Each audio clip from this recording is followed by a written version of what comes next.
Vorstände der 200 größten deutschen Unternehmen, 5% Frauen, da stimmt was nicht.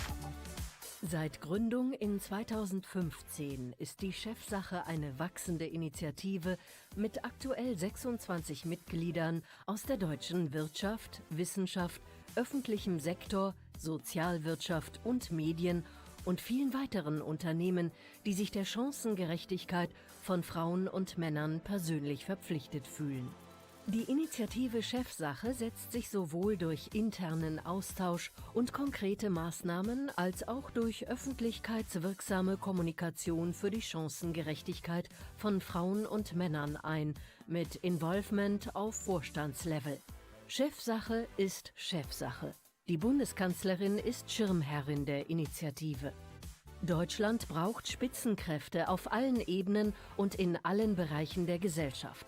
Eine für alle offene Leistungskultur ist nicht nur eine Frage der Gerechtigkeit, sie zahlt sich ökonomisch und gesellschaftlich auch unmittelbar aus. Die Männer müssen einfach Macht abgeben, müssen Frauen teilhaben lassen an ihrer Macht und sie müssen die Positionen besetzen nach Kompetenz und nicht nach Old Boys Network.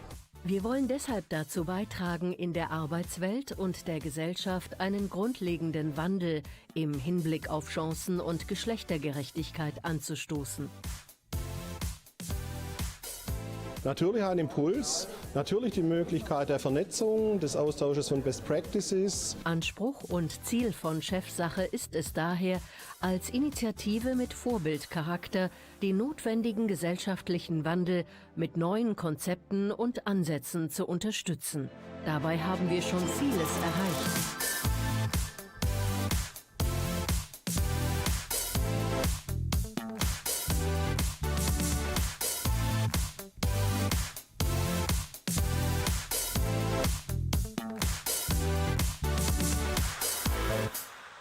Technology is changing everyone's job, and so both men and women are going to have to retrain and restructure.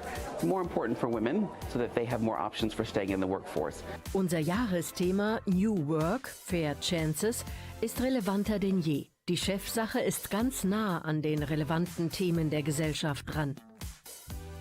Ganz wichtig ist, dass man Männer und Frauen adressiert, dass Väter eine Chance haben, erstklassige Väter zu sein. Sie wollen keine zweitklassigen Mütter sein, dass sie gleichzeitig Karriere machen können. Das Gleiche gilt für die jungen Frauen. Die Chefsache Unternehmen treiben bereits den Wandel voran. Frauenanteile auf Vorstandsebenen verbessern sich über die Jahre hinweg. Aber auch wenn es bereits eine Verbesserung zu 2015 gibt, gibt es noch vieles zu tun. Unser Anspruch ist es, in der Gesellschaft ein langfristiges Umdenken herbeizuführen und den Wandel in den Köpfen zu verstetigen. Und was denkst du zum Thema Chancengerechtigkeit? Chefsache. Wandel beginnt im Kopf.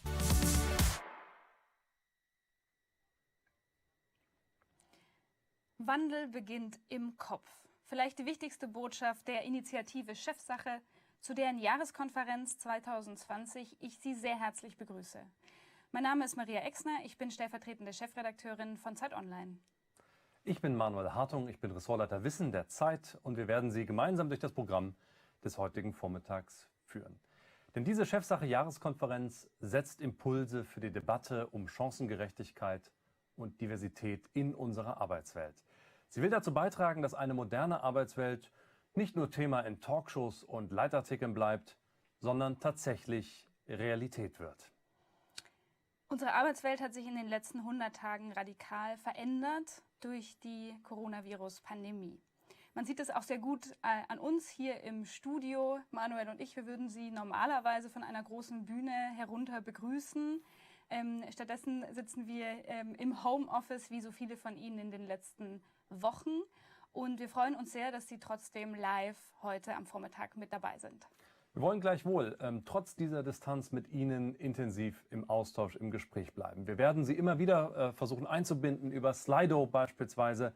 Aber bitte teilen Sie auch Ihre Gedanken, Ihre Fragen, Ihre Eindrücke von dieser Konferenz bei Twitter unter dem Hashtag ChefCon20. Und wir würden gerne, damit wir aus dieser Vereinzelung etwas herauskommen, gerne mit Ihnen eine kleine Selfie-Aktion starten. Wenn Sie an dieser Konferenz teilnehmen, fotografieren Sie sich doch dabei, machen Sie ein Selfie, wie Sie am Computer sitzen, an Ihrem Laptop sitzen, am iPad sitzen und an dieser Konferenz teilnehmen und twittern Sie das auch. Der Hashtag lautet ChefCon20.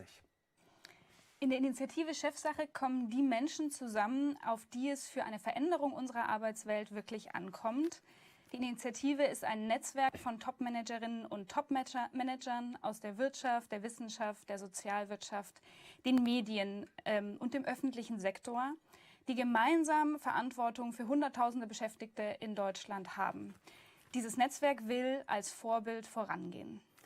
Mit Ihnen werden wir die nächsten 2,5 Stunden über das Thema diskutieren, dem auch der diesjährige Jahresreport der Initiative gewidmet ist. So sieht er aus, 92 ganz dicht bepackte Seiten mit dem Titel New Work, Fair Chances. Wie wird sich die Arbeitswelt von morgen auf die Chancengerechtigkeit von Männern und Frauen auswirken? Also erste Impulse zu diesen Fragen hören Sie jetzt von ausgewählten Führungspersönlichkeiten aus dem Kreis der Initiative Chefsache. Und im Anschluss begrüßen Sie der Gastgeber der heutigen Jahreskonferenz, Philipp Justus, Chef von Google in 36 Ländern, und die Koordinatorin der Initiative Chefsache, Julia Sperling, Partnerin bei McKinsey. Die beiden werden Sie gemeinsam nochmal auf die Themen und Fragen des heutigen Vormittags einstimmen. Und wir sehen uns gleich.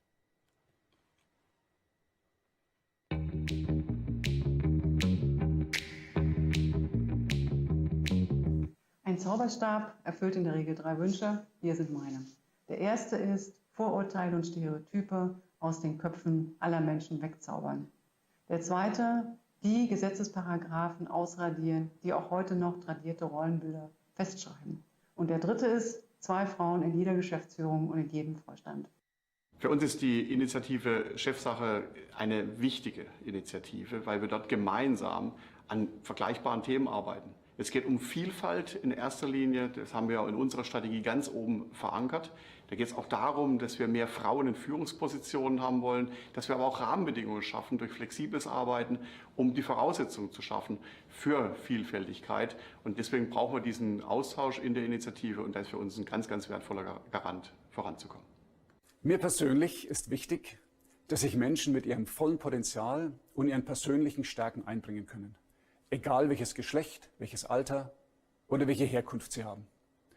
Das ist es, was Unternehmen und unsere Arbeit letztendlich erfolgreich macht.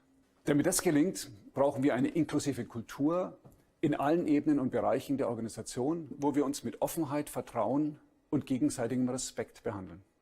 Ich würde mir wünschen, dass diese Frage in 5 Jahren nicht mehr gestellt werden muss, weil für jeden selbstverständlich ist, dass Frauen und Männer mit gleichen Chancen eine gleiche Ausgangsposition haben und Unternehmen es schaffen, die Rahmenbedingungen fair zu verhandeln.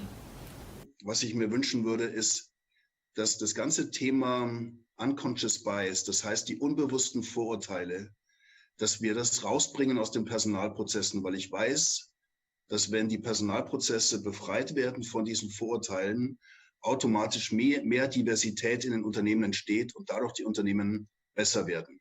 Schließlich sind die Frauen das Geschlecht, das in den Chefetagen unterrepräsentiert ist.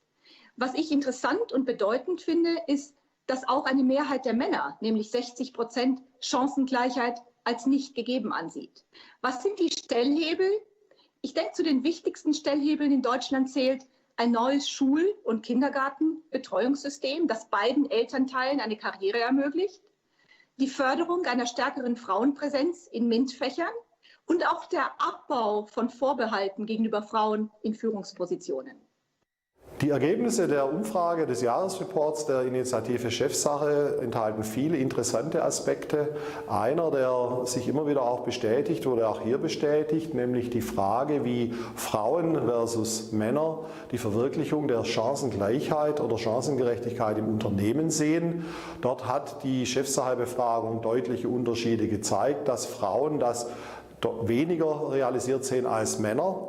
Wir können das aus der Forschung generell, die wir haben, aber auch aus einer eigenen Studie, die wir für die Fraunhofer Gesellschaft gemacht haben, bestätigen. Auch dort ist der Anteil der Männer, die Chancengerechtigkeit für umgesetzt halten, größer als der von Frauen. Ein besonderes Ergebnis hierbei ist auch die Differenzierung nach Berufsarten. Bei den Führungskräften sehen wir sogar noch eine größere Spreizung zwischen Frauen und Männern, wonach Frauen dieses Thema als weniger umgesetzt sehen als männliche Führungskräfte. Liebe Zuschauerinnen und Zuschauer, liebe Gäste, ich freue mich sehr, Sie heute begrüßen zu dürfen zu unserer diesjährigen Konferenz der Initiative Chefsache. Heute zum ersten Mal ganz digital und live aus dem YouTube-Space hier in Berlin. Hier im YouTube-Space stehen normalerweise YouTuber vor der Kamera, die hier tolle Inhalte für ihre Fans produzieren. Die meisten der Sprecher und Sprecherinnen des heutigen Tages, so wie ich selbst auch, stehen nicht jeden Tag vor der Kamera. Aber wir alle haben eine ganz wichtige Botschaft und ein ganz wichtiges Thema heute. Denn heute geht es um faire Chancen in unserer Arbeitswelt, insbesondere für Frauen. Und das Thema faire Chancen und Chancengerechtigkeit könnte eigentlich aktueller gar nicht sein. Wenn wir schauen, was in den letzten Wochen passiert ist, nicht nur in den USA, sondern weltweit, dann sind Millionen von Menschen auf die Straße gegangen für faire Chancen und gegen Diskriminierung. Und für faire Chancen geht es auch bei der Initiative Chefsache. In der Tat, die Initiative Chefsache ist eine Initiative, die vor 5 Jahren gegründet wurde von Unternehmen und Organisationen aus der Wirtschaft, aus der Wissenschaft, aus dem sozialen Sektor, dem öffentlichen Sektor und den Medien. Sie hat sich zum Ziel gesetzt, faire Chancen für Frauen und Männer zu schaffen, insbesondere wenn es um Frauen und Männer in Führungspositionen geht. Die Organisationen möchten dies in ihrer eigenen Organisation vorantreiben, aber gleichzeitig auch dabei unterstützen, einen wirklichen Wandel in unserer Gesellschaft zu initiieren. Insgesamt sind über 25 Unternehmen und fast 20 Friends der Chefsache dabei, sich genau diesem Thema inhaltlich stark zu widmen.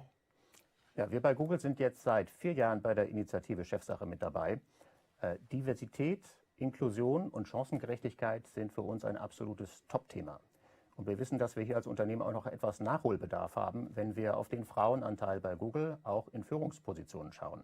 Deswegen sind wir zur Initiative Chefsache dazugekommen und deswegen schätzen wir so sehr auch den Austausch mit den anderen Unternehmen und Organisationen. Und wir haben in den vergangenen Jahren hier viele Impulse bekommen, viel gehört und viel gelernt, was wir auch haben umsetzen können, zum Beispiel Trainings im Bereich Unconscious Bias oder auch neue Modelle der Arbeitsflexibilität. Und jedes Jahr nimmt sich die Initiative Chefsache eines dieser inhaltlichen Themen vor. Philipp, du hast es schon erwähnt, Unconscious Bias, also diese unbewussten Vorurteile, das war ein Jahresthema, was wir hatten. Gleichzeitig haben wir uns um flexible Arbeitsmodelle gekümmert. Wir haben uns den Talentzyklus auf Chancengerechtigkeit angeschaut und beleuchtet. Im letzten Jahr sind es die Doppelkarrieren, die Dual Careers, die wir uns angesehen haben. Und dieses Jahr ist unser Thema New Work und Fair Chances. Und das Thema New Work, das wir schon im letzten Jahr gewählt haben, das könnte aktueller eigentlich gar nicht sein, als es heute gerade ist. Denn viele von uns sind in den letzten Monaten fast über Nacht ins Homeoffice umgezogen, haben gelernt, wie es ist, völlig flexibel zu arbeiten, räumlich, zeitlich flexibel zu arbeiten. Jede Kollegin, jeder Kollege, vielleicht auch jeder Geschäftspartner ist auf einmal nur noch ein Videoanruf von einem selbst entfernt. Und das hat, glaube ich, vieles bewegt.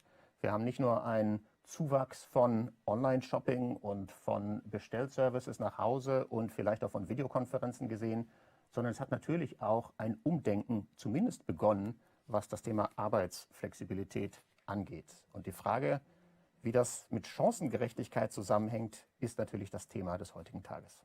Genau, das ist die essentielle Frage. Wie können wir New Work so gestalten, dass es tatsächlich chancengerecht wird?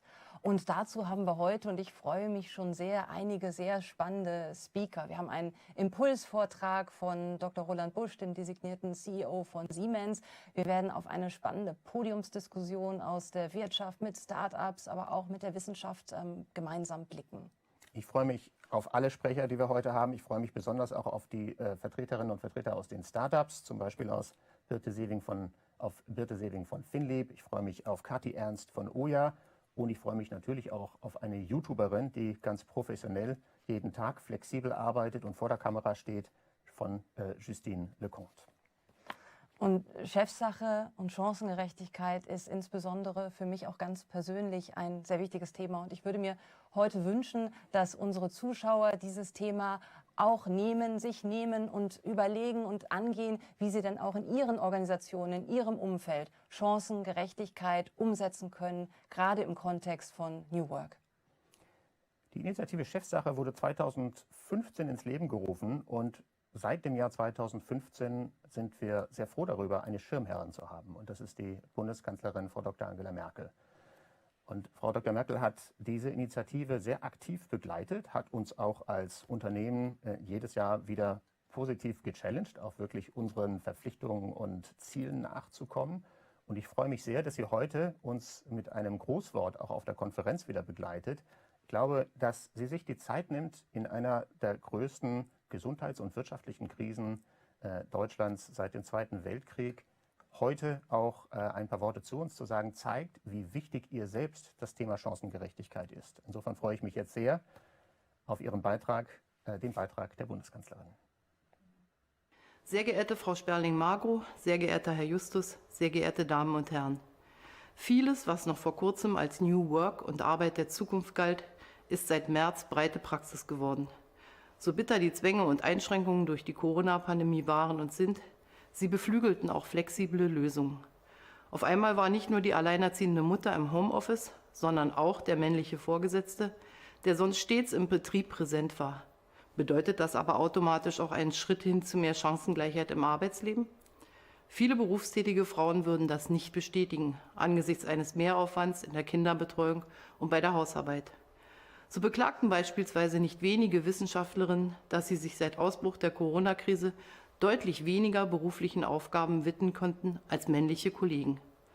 Das heißt, flexibles und mobiles Arbeiten bietet zwar viele wünschenswerte Möglichkeiten, aber damit ist nicht quasi automatisch mehr Chancengerechtigkeit zwischen Frauen und Männern verbunden. Um dies zu erreichen, bedarf es noch immer eines Kulturwandels, so wie wir ihn mit der Initiative Chefsache seit 5 Jahren verfolgen. Die Bundesregierung war mit dem Verteidigungsministerium von Anfang an Teil dieser Initiative. Und ich bin voller Überzeugung Schirmherrin dieses Netzwerks. Wir sind ein gutes Stück vorangekommen, aber wir sind noch längst nicht da, wo wir sein wollen. Parität ist das Ziel. Gewiss, auf dem Weg dorthin haben wir etliche Hürden gesenkt. Ich denke zum Beispiel an das Elterngeld für Väter und Mütter, an das Recht auf Teilzeit und das Recht auf Rückkehr zur vorherigen Arbeitszeit. Und dennoch zeigen sich Fortschritte oft nur als kleine Trippelschritte. Im Bundeskanzleramt haben wir zwar mittlerweile einen Anteil von 50% auf der höchsten Führungsebene erreicht. In den obersten Bundesbehörden insgesamt ist der Anteil der Frauen in Führungspositionen allerdings nur spärlich auf 36% angewachsen. Ähnliches gilt für Aufsichtsräte der börsennotierten und mitbestimmten Unternehmen.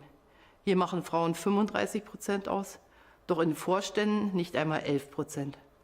Und wenn Unternehmen als Zielgröße für Vorstände gar 0% festlegen, dann habe ich dafür auch 0 Verständnis. Denn dass Unternehmen mit Frauen in Führungspositionen mindestens genauso erfolgreich sind wie andere, war schon lange vor Corona zu sehen. Und jetzt, inmitten der Krise, ist es erst recht eine Frage der wirtschaftlichen Vernunft, dass Frauen ihre Potenziale auch wirklich entfalten können. Davon profitieren wir alle in Wirtschaft und Gesellschaft, Frauen wie Männer. Vor diesem Hintergrund zeigt sich, wie wichtig die Initiative Chefsache ist. Und daher wünsche ich nun eine anregende Diskussion und damit eine für uns alle gewinnbringende Konferenz. Ihnen, die Sie die Initiative auch zu Ihrer eigenen Chefsache machen, danke ich aufs Herzlichste. Es geht manchmal nur mit Trippelschritten voran. Und damit es nicht nur Trippelschritte bleiben, sondern damit es große Sprünge nach vorne geht, auch das hat die Initiative Chefsache sich zur Aufgabe gemacht und versucht immer Anregungen, Hinweise und Ergebnisse für diese großen Sprünge, für diese großen Schritte entsprechend zu zeigen. Einige davon stehen in dem diesjährigen Chefsache Jahresreport New Work, Fair Chances, über den wir jetzt diskutieren wollen. Jedes Jahr gibt die Initiative diesen Bericht heraus mit Meinungsumfragen, mit praktischen Hinweisen, mit Ansichten und Einsichten über Chancengerechtigkeit. Wir werden jetzt 2 kurze Videos mit Einschätzungen über die Ergebnisse dieses Jahresreports sehen und wollen danach in einem anschließenden Q&A mit 3 Persönlichkeiten, mit Cornelius Bauer, Katja van Doorn und Justine Leconte, ich werde die gleich noch intensiver vorstellen, über diese Ergebnisse diskutieren. Sie können sich beteiligen mit Ihren Fragen über Slido. 4669 lautet der Code. Wenn Sie auf www.slido.com gehen, 4669 eingeben, können Sie eine Frage stellen. Ich werde versuchen, diese Fragen dann hier zu berücksichtigen, dass wir entsprechend Sie in diese Diskussion mit einbeziehen, wie Sie das bei Twitter unter dem Hashtag Chefcon20 auch schon intensiv getan haben. Schauen wir uns aber nun zunächst die ersten Eindrücke, die ersten Ergebnisse vom Chefsache-Jahresreport an.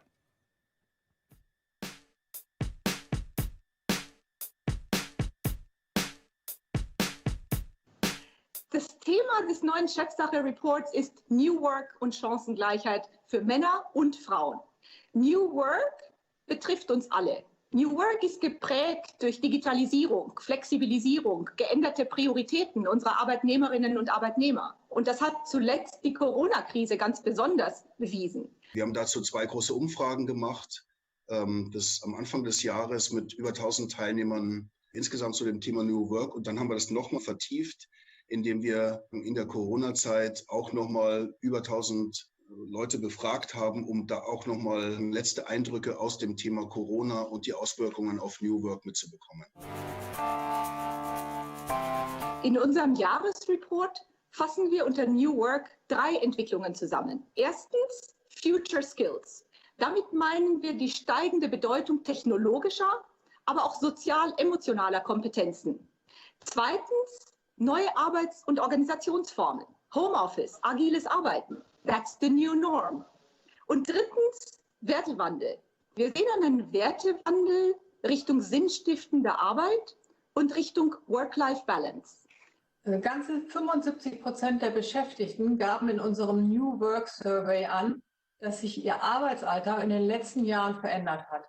Bei 42% war diese Veränderung sogar sehr stark. Frauen können sich in der sich wandelnden Berufswelt prominenter positionieren.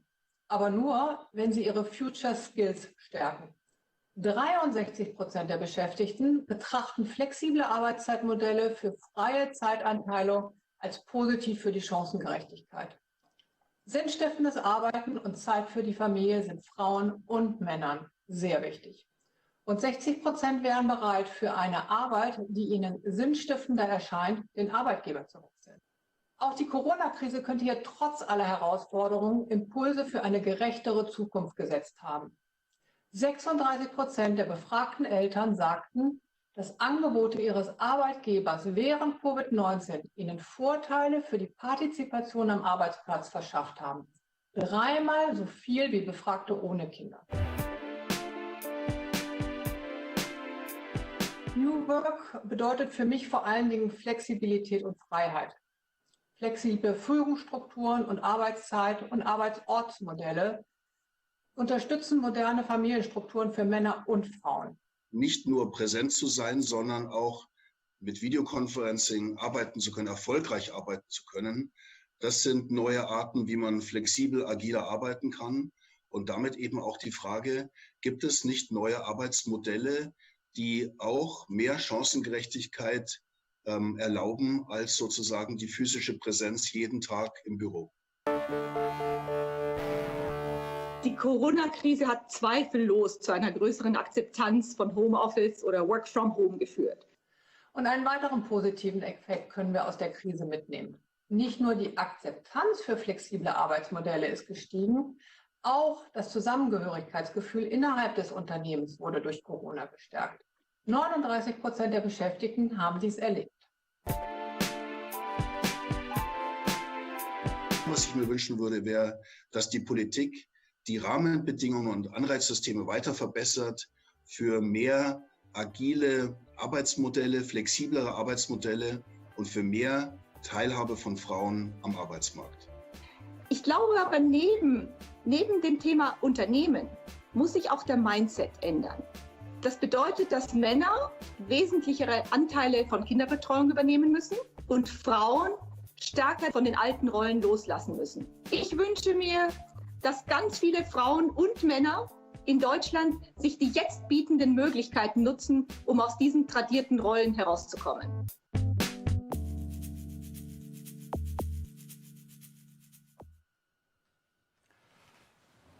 Ich freue mich sehr auf einen weiteren Impuls, den wir sehen können nach dieser Zusammenfassung der Ergebnisse des Jahresreports der Initiative Chefsache. Justine Leconte, sie ist Unternehmerin, Designerin, bei YouTube, bei Instagram mit einer großen Followerschaft unterwegs. Justine Leconte hat ihre Community zur Chancengerechtigkeit befragt. Und diese Ergebnisse schauen wir uns jetzt einmal in einem kurzen Video an. Sie hat sie für uns zusammengefasst. Hallo, ich bin Justine Leconte, Modedesignerin, Unternehmerin und aktiv auf YouTube und Instagram, wo ich insgesamt 850.000 Follower habe. Über 90% davon sind Frauen aus der ganzen Welt im erwerbsfähigen Alter. Also habe ich sie gefragt, was sie zum Thema Chancengleichheit zu sagen haben. Ob sie denken, dass 9% Frauen in Vorständen genug sind. Wohl nicht. Ob sie denken, dass sie die gleichen Karrierechancen haben wie Männer. 72% haben Nein gesagt. 74% von ihnen haben während der Pandemie von zu Hause gearbeitet. Und sogar 84% denken, dass Covid tatsächlich für Unternehmen bewiesen hat, dass eine flexiblere Organisation der Arbeit funktioniert. Okay, so, was nun? Möchten Sie nach der Pandemie weiterhin flexibel arbeiten? Es kommt darauf an, und ich zitiere. Ja, denn es verringert den Druck, die Kinderlogistik um einen 9-to-5-Job herum organisieren zu müssen. Das ist gut für die psychische Gesundheit. In Face-to-Face-Meetings dominieren extrovertierte Persönlichkeiten. In Zoom-Meetings werden dagegen die Effizienz und die Kommunikation wichtiger, um die Performance seiner Mitarbeiter zu evaluieren. Die Teamdynamik hat sich geändert, das kommt Frauen zugute. Als alle von zu Hause arbeiteten, waren die Hierarchien weniger spürbar und die Teams kollaborativer. Ich habe Glück, dass mein Mann sich nicht vor dem Heimunterricht der Kinder gescheut hat. Aber von meinen Freundinnen höre ich ganz andere Geschichten. Ich bin sicher, dass unter den Herren, die gerade zuschauen, keiner sich so verhalten hat in der Pandemie wie die Freunde. Oder? Also, was braucht es, um Chancengleichheit zu erreichen? Firmen müssen verstehen, dass das Angebot flexibler Arbeitsmöglichkeiten keine Bedrohung darstellt, sondern es ist eine Motivation und es führt zu besserer Leistung. Männer müssen auch flexibel arbeiten, damit sie auch einen Teil der Heimarbeit übernehmen. Arbeiten alle anteilig von zu Hause, ist das kein reines Frauending mehr. Ich hoffe, dass Männer nicht die Tür ihres Homeoffice schließen werden und erwarten, dass Frauen alles andere im Haus machen. Also, was nehmen wir aus dem Real-Life-Work-from-Home-Mega-Experiment der letzten Monate mit, um jetzt einen deutlichen Sprung in die Richtung der Chancengleichheit zu schaffen? Die Frage geht an euch. Als Homework möchte ich noch den TED-Talk von Paula Stone Williams sehr empfehlen. Sie war früher ein Mann und kennt deswegen beide Seiten. Macht es gut. Vielen herzlichen Dank, Justine Leconte, für diese Einsichten, für Ihre Ergebnisse einer Umfrage unter Ihrer sehr, sehr großen, hunderttausendfache starke Community, die Sie mit uns geteilt haben. Wir wollen jetzt gemeinsam diskutieren über die Ergebnisse des Jahresreports. Über Slido können Sie Ihre Fragen einreichen, slido.com. Hashtag 4669 ist die Code-Nummer, unter der Sie eine Frage stellen können. Sie können auch die anderen Fragen, die gestellt worden sind, nach oben voten. Es sind schon einige eingegangen. Und deswegen freue ich mich sehr auf die Diskussion mit meinen 3 Gesprächspartnern jetzt, die aus Homeoffices oder aus Büros zugeschaltet sind. Justine Leconte haben Sie eben schon kennengelernt. Sie haben in Ihrem Video gesagt, wir brauchen einen Sprung in Richtung Chancengleichheit. Schön, dass Sie sich unseren Fragen hier auch stellen. Wir sehen Katja von Doren, Personal- und Finanzvorstand der RWE Generation. Sie haben gesagt auf der Webseite der Initiative, Energiewende ist weder weiblich noch männlich. Sie betrifft uns alle. Wir brauchen vielfältige Perspektiven und Herangehensweisen, um unsere Vision eines neuen, nachhaltigen Lebens umsetzen zu können. Herzlich willkommen, Katja van Doren. Schön, dass Sie sich zugeschaltet haben. Und ich begrüße Cornelius Bauer, den Managing Partner Deutschland und angrenzende Länder von McKinsey & Company. Und Sie haben gesagt, Herr Bauer, Sie sind langjährig der Initiative schon verbunden. Unsere Analysen zeigen, Diversität zahlt sich aus, ökonomisch und gesellschaftlich. Weder das einzelne Unternehmen noch die Gesellschaft insgesamt können es sich leisten, auf das Potenzial der vielen sehr gut ausgebildeten Frauen zu verzichten. Herzlich willkommen, schön, dass Sie sich zugeschaltet haben. Wir haben eine ganze Reihe von Fragen für diese 8 Minuten schon bekommen. Vermutlich werden wir nicht alle stellen können, aber ich versuche die erste einmal zu stellen. Ein Vollzeitjob auf Führungsebene bedeutet 60 Stunden und mehr. In Corona-Zeiten mit Kind nicht machbar. Frau van Doren, Sie haben ja auch über den Mindshift gesprochen. Der Jahresreport zeigt, dass ein Wertewandel gewünscht wird. Wie kann ein Mindset-Shift denn auf Top-Ebene eigentlich erfolgen?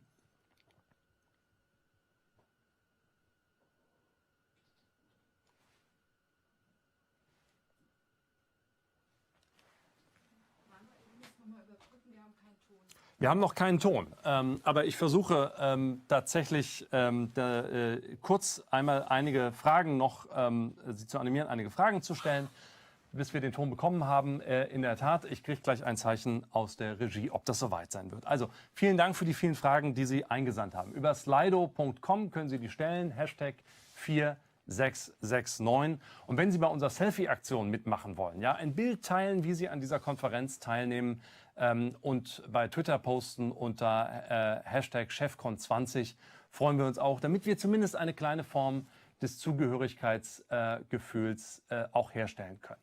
So, ich versuche die Frage an Katja van Doren noch einmal zu stellen, die gekommen ist. Ein Vollzeitjob auf Führungsebene bedeutet 60 Stunden und mehr.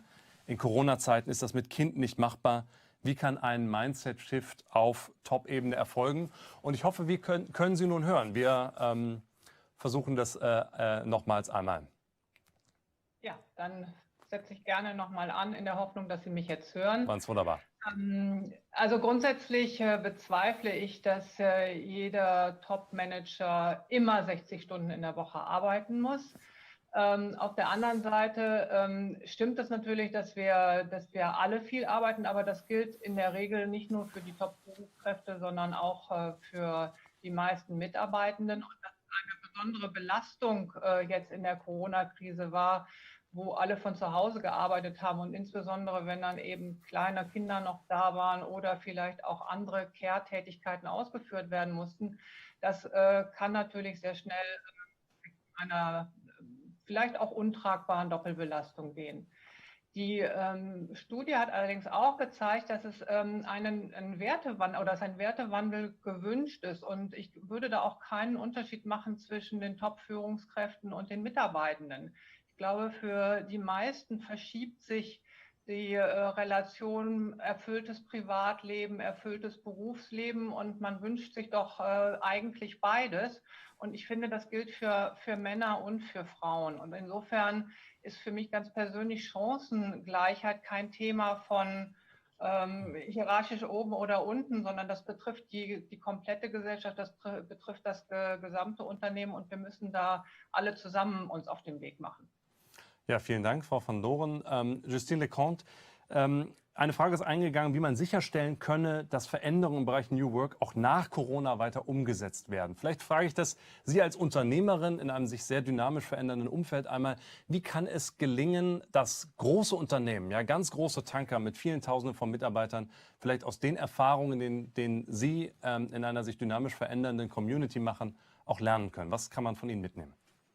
Die Situation jetzt in der Corona-Zeit war speziell, weil Mann und Frau in einem Doppelhaushalt gearbeitet haben. Und es gab vielleicht auch noch Kinder zu Hause, weil die Kinderbetreuung und die Schule ausgefallen sind.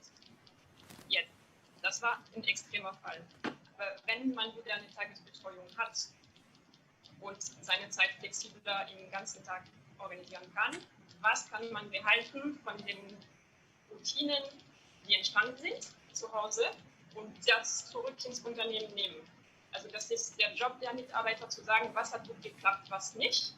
Und das ist der Job der Unternehmen zu sagen, was wünscht ihr euch gerade, was soll man behalten, bevor man zurück in diese bequeme, traditionelle Routine wieder reinrutscht, wo man noch vor ein paar Monaten war. Also das geht in beide Richtungen und die Unternehmen müssen das aber schnell aufgreifen, bevor es vorbei ist und zu spät. Also Geschwindigkeit ist gefragt, etwas mitzunehmen aus dieser Zeit, Veränderungsbereitschaft. Cornelius Bauer, Sie haben im Video davon gesprochen, dass man Anreizsysteme auch schaffen müsse. Und dazu passt vielleicht die Frage, die ganz nach oben gewotet worden ist mit 56 Likes. Wie überzeugt man männliche Kollegen davon, dass Chancengerechtigkeit nichts mit Bevorzugung von Frauen zu tun hat. Wie kann das gelingen in vielen Unternehmen in der Breite?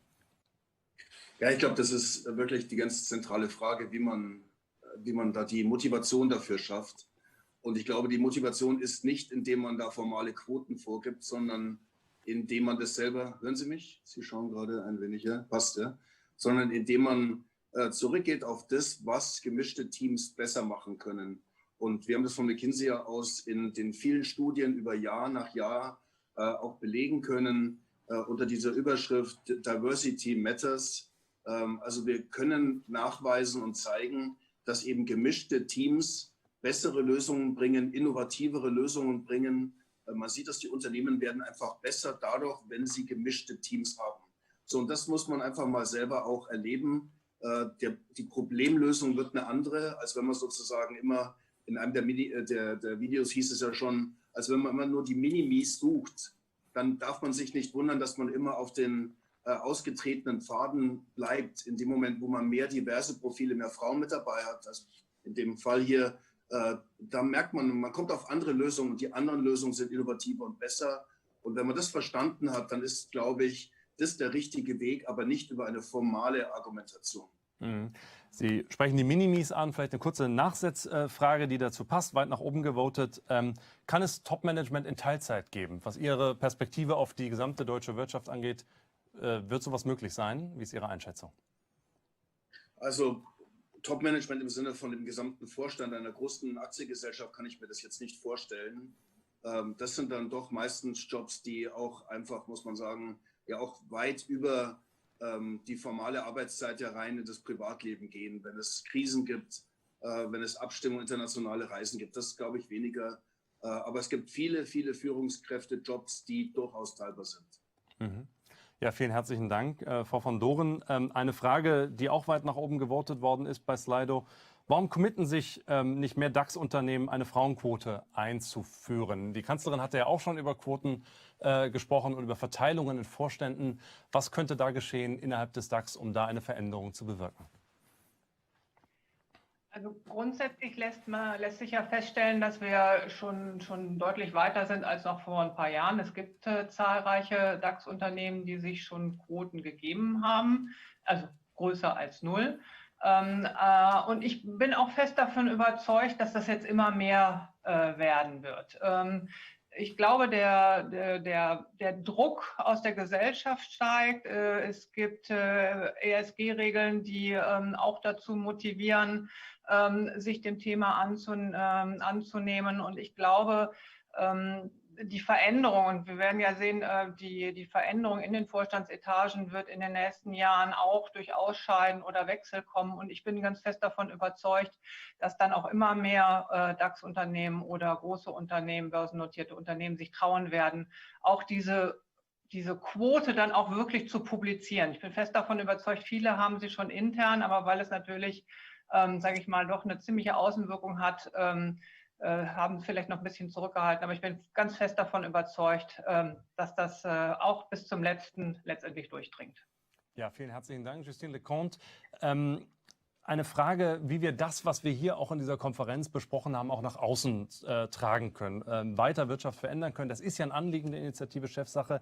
Es kam die Frage jetzt, wie können junge Menschen ihre zukünftigen Arbeitgeber jetzt schon, also zum Beispiel während des Studiums oder während des Berufseinstiegs, während der Schulzeit, beeinflussen, attraktiver zu werden für sie. Wir haben ja gesehen, dass durchaus große Anforderungen der jungen Generation gestellt worden sind an künftige Arbeitgeber, was die Vereinbarkeit angeht. Was sagen Sie dazu? Die Generation ist da deutlich weiter. Sie setzen voraus, dass man flexibel arbeiten kann und darf, damit sie sich überhaupt bei einem Unternehmen bewerben.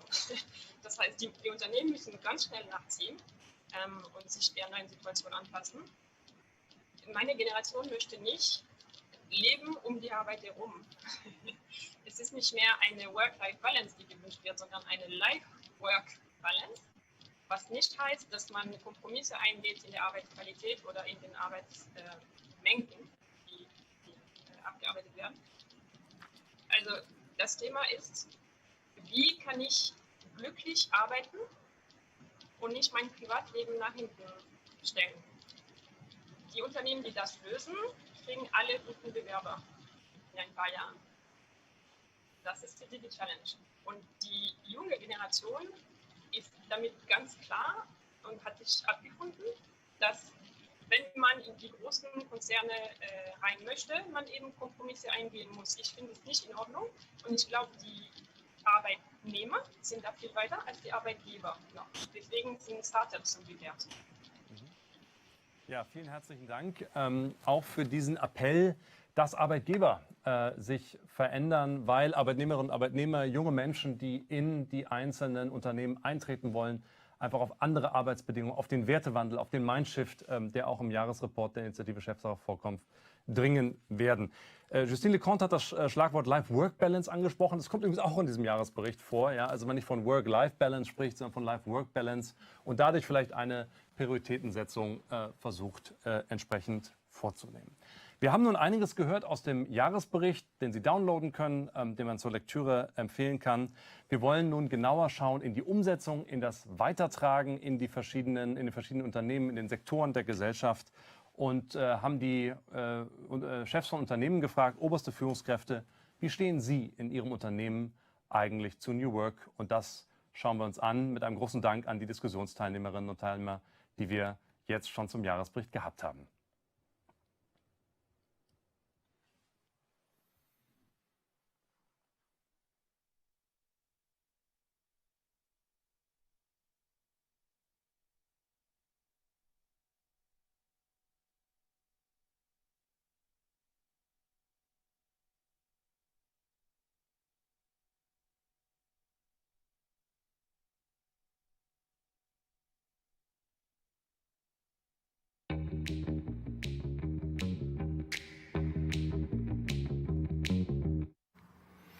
Mobiles Arbeiten trägt nachweislich zur positiven Entwicklung unserer Unternehmenskultur bei und wir arbeiten unter der Überschrift New Work intensiv an einem völlig neuen Mindset, in dem digitale Tools, agile Arbeitsmethoden und moderne Arbeitsplätze eine wichtige Rolle spielen und uns helfen, zukunftsfähig zu bleiben.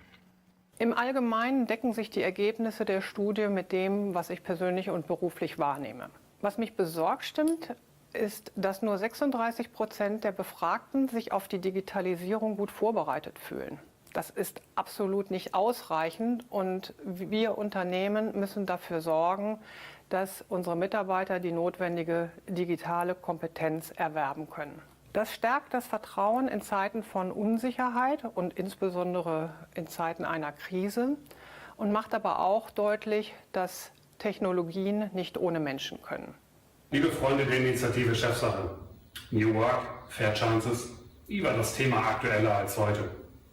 Arbeiten von zu Hause aus, virtuelle Teams, flexible Arbeitszeitmodelle, all das kennen wir in der IBM schon seit über 25 Jahren.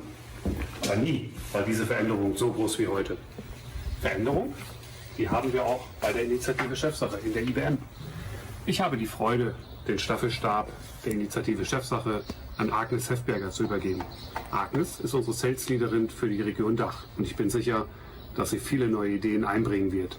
Zum anderen bringen wir das Thema in der IBM noch näher ans Business. Agnes, viel Erfolg dabei. Over to you. Vielen herzlichen Dank, Norbert. Ich freue mich sehr auf diese neue Aufgabe und vor allem freue ich mich auf viel Meinungsaustausch und auch neue Inspiration. Ich gehe jetzt mal zu meinem Arbeitsplatz für heute. Wie man sieht, muss ein bisschen aufgeräumt werden. Tja, wir stehen in unserer heutigen Zeit vor vielen Herausforderungen und die gilt es zu bewältigen durch eine Mixtur an Kreativität, natürlich auch Technologie und auch vertrauensvolle Zusammenarbeit. Und ich glaube, was es auch braucht, ist ein Stück weit mehr Mut, den Mut, neue Wege zu beschreiten. Wer muss das tun? Jeder Einzelne von uns natürlich, ganze Teams, alle Führungskräfte, auch das liegt auf der Hand, aber auch wir in den Geschäftsführungen, in den Vorständen, wir müssen hier vorangehen. Und ich würde sagen, lasst uns das tun, lasst uns auf den Weg machen und ich freue mich sehr darauf. Auch bei uns, bei KION, hat das digitale Leadership deutlich zugenommen.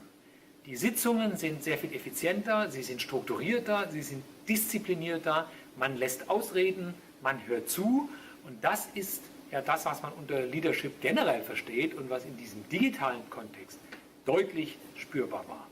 Wichtig ist, dass Mitarbeiter nach ihren Arbeitsergebnissen und ihrer Leistung beurteilt werden und nicht so sehr danach, wie viel Zeit sie sichtbar am Arbeitsplatz verbracht haben. Dazu braucht es natürlich Vertrauen vom Chef und eine ausgeprägte Performancekultur, die von allen Mitarbeitern mitgetragen wird.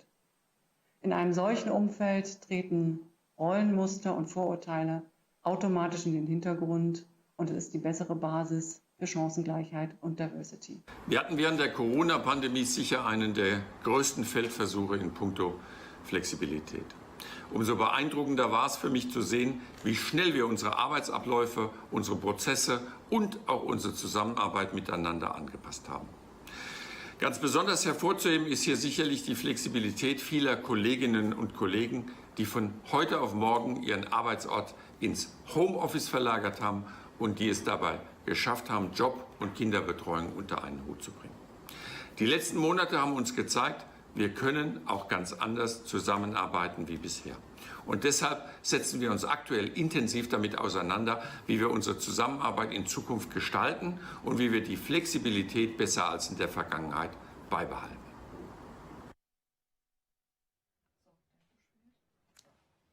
Ja, herzlich willkommen zurück. Maria Exner und ich haben jetzt einen ziemlich interessanten Gesprächspartner, der uns aus München zugeschaltet hat. Ich freue mich sehr, Dr. Roland Busch begrüßen zu dürfen, live in München, in seinem Büro, glaube ich, oder zu Hause. Darüber werden Sie uns noch aufklären. Sie sind seit 9 Jahren Vorstandsmitglied bei Siemens, derzeit nicht nur Chief Technology Officer, sondern auch Arbeitsdirektor und auch stellvertretender Vorstandsvorsitzender. Und ich habe gehört, da kommt noch was. Herzlich willkommen, schön, dass Sie uns zugeschaltet sind. Hallo Frau Exner, hallo Herr Hartung, schöne Grüße aus München und aus meinem Büro. Aus Ihrem Büro. Wie viel Homeoffice haben Sie denn zuletzt gemacht? Wie war das bei Ihnen und wie war das bei Ihren Mitarbeiterinnen und Mitarbeitern bei Siemens? Ja, ich denke, ich habe so viel Homeoffice gemacht wie unsere Kolleginnen und Kollegen auch fast auf der ganzen Welt oder auf der ganzen Welt. Also ich war meist über die ganze Woche, später 3 Tage im Homeoffice, 2 Tage in München, selten mal wirklich eine ganze Woche.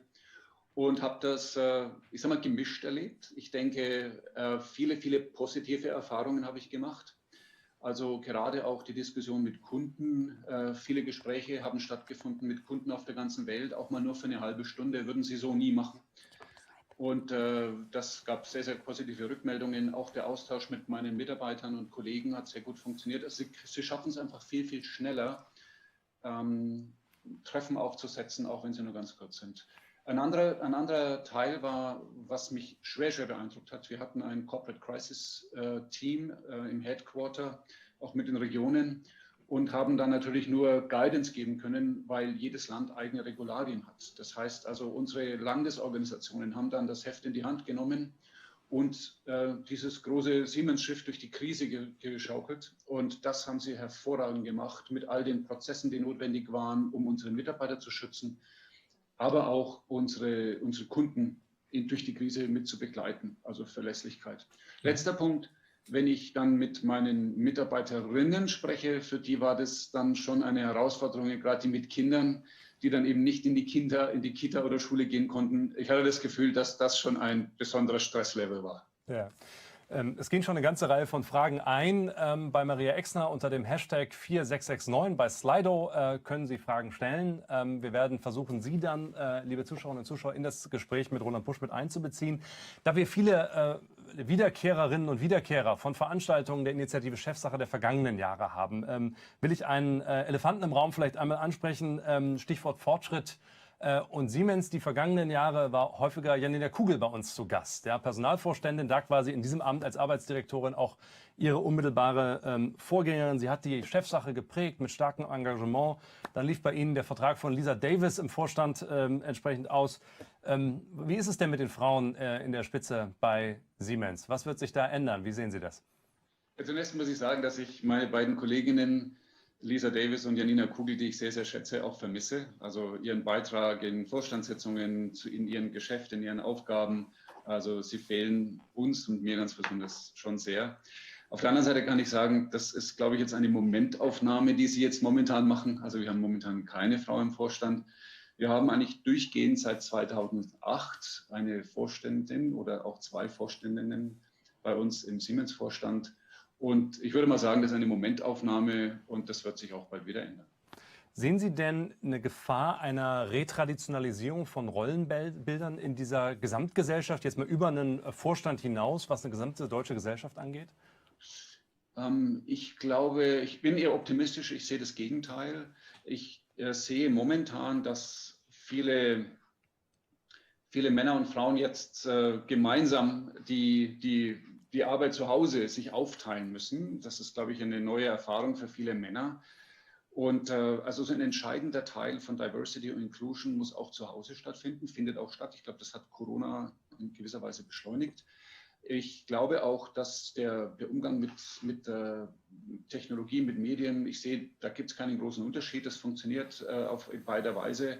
Und wie gesagt, die Kollaboration, wenn man es denn richtig macht und auch richtig lebt, die steigt. Sie können viel leichter diverse Teams zusammenfassen aus der ganzen Welt. Also ich glaube, dass es eigentlich einen Fortschritt geben könnte oder geben müsste. Die Kollaboration steigt, das sagen Sie, Kollaboration steigt auch hier in der Diskussion, weil wir eine ganze Reihe von Fragen bekommen haben. Wir schauen einmal rein ins Slido, welche die Fragen an Roland Busch sind. Genau, also vielleicht erstmal eine Anmerkung von den Zuschauerinnen und Zuschauern der Initiative Konferenz heute ist, dass wir doch bitte nicht immer, wenn von der Benachteiligung von Frauen die Rede ist, sofort auf die Mütter zu sprechen kommen sollen oder nur ausschließlich, denn schließlich werden Frauen ohne Kinder im Job auch benachteiligt.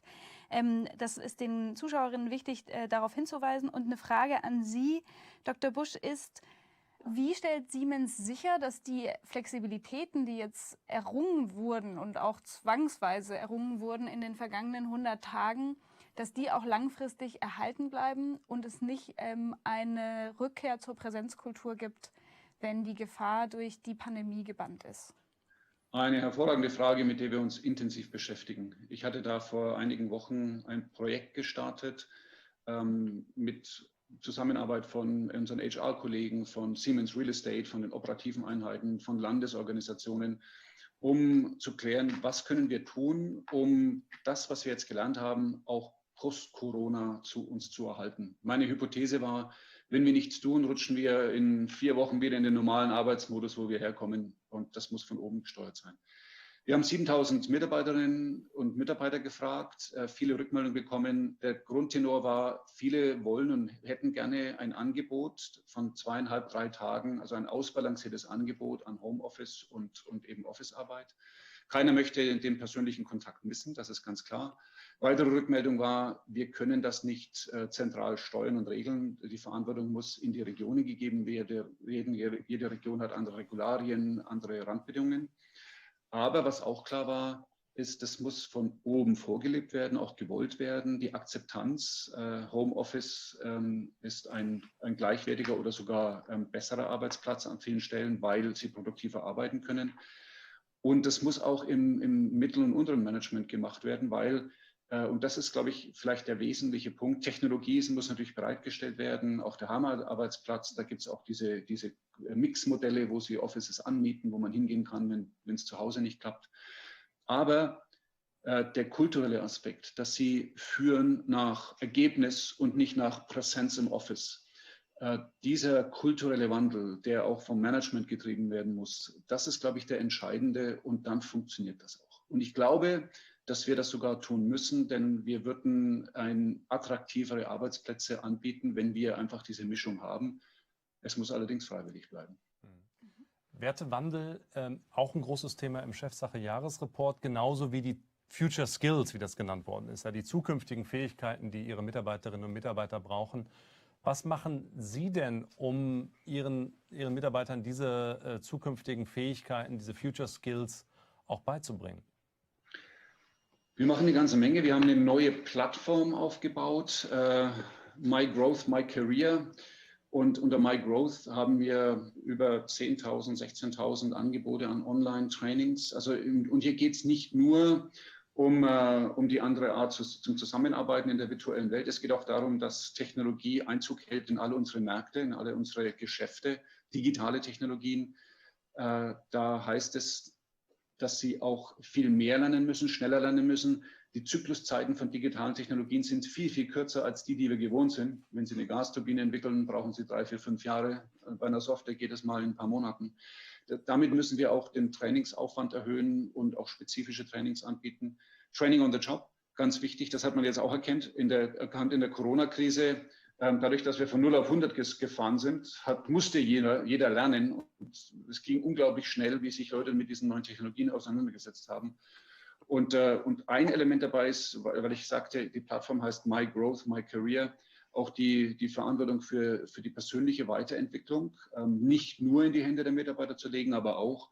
Also es sind viele Themen, an denen wir arbeiten. Und Sie sagten es, ich glaube, dass diese Soft Skills, also nicht nur die technischen Fähigkeiten zählen, sondern Themen wie Kollaboration, wie führe ich Empowerment, ein ganz wichtiges Thema, wenn Sie wirklich mehr aus Ihren Mitarbeitern an Potenzial herausholen wollen. Das geht natürlich nur, indem Sie den Leuten Vertrauen schenken, dass sie eben das Richtige tun. Und das läuft unter dem Stichwort Empowerment. Also viele Elemente, wo wir dran arbeiten und das hoffentlich auch vorleben. Ich habe noch eine Frage von unseren Zuschauerinnen und Zuschauern. Und zwar geht es noch mal ein bisschen zurück zum Thema wirklich Chancengleichheit für Männer und Frauen bei Siemens. Sie haben gerade in Ihrer Antwort zuvor angesprochen, dass es wirklich darum geht, dass die Führungskräfte den Kulturwandel jetzt weg von der Präsenzkultur vorleben. Die Frage unserer Zuschauerinnen ist, wenn wir über Chancengerechtigkeit bei Siemens reden, werden Führungskräfte dann auch gemessen an dem Erfolg, den sie auf diesem Feld in ihren Teams erzielen? Also ob sie genug Frauen in Positionen gefördert haben und da wirklich einen Fortschritt erzielen. Ist das ein messbares, ein gemessenes Kriterium für erfolgreiche Führung bei Ihnen? Also wir schauen uns das natürlich an, wie eine Führungskraft ihr Team weiterentwickelt, und zwar ein diverses Team. Da geht es also nicht nur um Frauen, sondern auch ganz verschiedene Aspekte der Diversität. Es gibt kein KPI, nach dem gemessen wird und nachher dann auch im Zweifelsfall so noch bezahlt wird. Das machen wir nicht. Aber wir sorgen dafür, dass wir zum Beispiel, wenn es um eine Besetzung geht, um die Pipeline geht, dass dann auch ein Mix an Talenten aufgebaut wird, dass natürlich auch Frauen zum Zuge kommen. An vielen Stellen wollen wir wenigstens eine Frau mit im Portfolio haben, wenn es um Nachfolge geht, am besten mehr. Wir haben gerade darüber diskutiert, ob man das nicht auf 50% erhöhen kann. Das ist natürlich schwierig bei technischen Berufen, technischen Ausschreibungen, wo sie einfach von der Pipeline her nicht genug Kandidaten oder Kandidatinnen haben. Aber wir schauen das sehr genau hin und stellen auch fest, dass Führungskräfte, die eben in der Lage sind, diverse Teams zu entwickeln, auch mit einem gewissen Frauenanteil, das sehr erfolgreicher sind. Wie machen Sie das denn persönlich, wenn Sie sagen, diese Teams sind erfolgreicher? Wie haben Sie denn Diversität Ihres persönlichen Teams, ja, Ihres Stabes, Ihres Vorstandsbereichs gefördert? Ich habe einfach versucht, genau das zu tun, was ich gerade gesagt hatte. Ich fange mal an mit der Mobilität. Das ist unsere strategische Company. Da haben wir eine Co-CEO-Lösung. Eine davon ist eine Frau, die Sabrina Sauzon. Ich hatte bei der Suche nach der neuen CIO für Siemens eigentlich nur Männer gekriegt, hat am Ende gesagt, ich möchte definitiv eine Frau in der Pipeline haben und das gilt auch für Cybersecurity bei beiden. Und beides Mal sind Frauen zum Zuge gekommen, mit Hannah Hennig, unsere CIO, oder Natalia Oropesa, unsere Chief Security Officerin. Ich hatte ganz vor kurzem einen ganz ungewöhnlichen Schritt gemacht, eine sehr junge Frau Brose-Fried, die hat auch just vor kurzem ein Interview in der FAZ gegeben, in eine führende Position, also erste Ebene Leitung unserer zentralen Technik gebracht. Sie ist Physikerin, sehr, sehr jung. Das war mal eine ganz interessante Bewegung und sie schlägt da hervorragend ein. Oder auch, wir haben auch im Oman zum Beispiel eine Frau an die Spitze der Landesleitung im Oman gesetzt, Frau Claudia Massai. Ich kann auch weitergehen. USA-Leitung ist Barbara Hampton, die neue CFO von Siemens Energy, Maria Ferraro. Das heißt, wir achten schon drauf und auch da, wo ich eine Chance habe, eine Frau zu finden und einzusetzen, tue ich das auch. Und ich klage das dann auch ein. Wie gesagt, wenn in der Pipeline dann wirklich mal keine Frau da war, dann hatte ich gesagt, ohne wenigstens eine gesehen zu haben, entscheide ich nicht. Also es wird auch bei künftigen Weiterentwicklungen ein großes Ziel von Ihnen sein. Das verstehen wir richtig als programmatisches Ziel für das Unternehmen. So ist es. Wir schauen noch mal in die Fragen, die über Slido gekommen sind. Wenn wir noch Zeit haben, finde ich eine sehr interessante Frage. Sie haben es nämlich selber gerade angesprochen, wenn man den Nachwuchs anguckt, die jungen Absolventinnen und Absolventen, die in gerade die technischen Ingenieursberufe gehen, da ist eben der Anteil der Frauen nach wie vor viel, viel geringer als der Männer. Hier ist eine Frage auch aus dem Zuschauervoting. Was tut Siemens, um junge Menschen aktiv zu fördern und auch im Unternehmen die Stimme der Jungen hörbar zu machen? Also da würde mich beides interessieren. Gucken Sie, dass Sie mehr junge Frauen technische Berufe auch als Unternehmen da reinziehen und haben die Jungen im Unternehmen dann auch eine Stimme bei Siemens? Also ja, wir versuchen das. Wir versuchen natürlich auch schon in der frühen Phase noch zur Schule oder zum Übergang zur Universität natürlich auch Frauen anzusprechen, dass sie sich für MINT-Berufe entscheiden. Im Übrigen ist es mir bei meiner Tochter nicht gelungen. Sie wollte Kommunikation studieren und dann sagte ich, na, das alleine, vielleicht noch irgendwas dabei, sowas ein Ingenieurstudium, das wäre ganz gut. Sie hat sich dann für Wirtschaftswissenschaften entschieden. Aber wir arbeiten dran. Sie sehen, ich auch zu Hause. Und natürlich, wir haben dann auch Graduate-Programme, also zum Beispiel unser Siemens Graduate-Programm, wo wir junge Hochschulabgänger und junge Talente in einem Programm zusammenfassen. Da haben wir eine Geschlechterparität. Momentan haben wir 55% Frauen. Und denen hören wir auch zu. Also es gibt dann auch Kaminabende. Momentan sind sie virtuell, mit unseren Führungskräften, mit Talenten, und da haben die eine Stimme und die nehmen auch rege an diesen Diskussionen teil. Ja. Im Übrigen vielleicht noch eine interessante Zahl, das muss ich noch sagen. Wir haben ja 115.000 Menschen in Deutschland und wenn Sie auf die 30.000 Arbeitsplätze schauen, wo es um Management- und Supportprozesse geht, da haben wir fast Parität, 45% Frauen. Wenn Sie dann auf die 85.000 technischen, also Geschäftsjobs gehen, dann ist der Anteil nur noch 16%. Daran müssen wir arbeiten. Aber Sie sehen da, wo eben die Pipeline stimmt, kommen wir auch auf eine ziemlich ausgeglichene Quote. Wir arbeiten dran.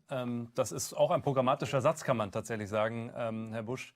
Vielen herzlichen Dank, dass Sie uns hier Rede und Antwort gestanden haben aus Ihrem Büro. Wir ermuntern Sie natürlich, ein Selfie zu machen, ja, von Ihnen als Teilnehmer der Konferenz und bei ChefCon20 unter dem Hashtag entsprechend zu posten. Vielen herzlichen Dank für die Einsichten, die Ermutigung und dass wir arbeiten dran, und schöne Grüße nach München.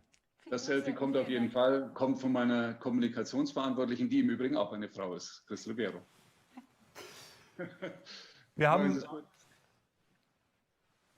Ich freue mich sehr, dass wir einen weiteren Gast hier begrüßen dürfen. Maria Exner ist nämlich jetzt gleich im Gespräch mit Birte Sewing, COO des europaweit führenden Fintech-Ökosystems FinLeap.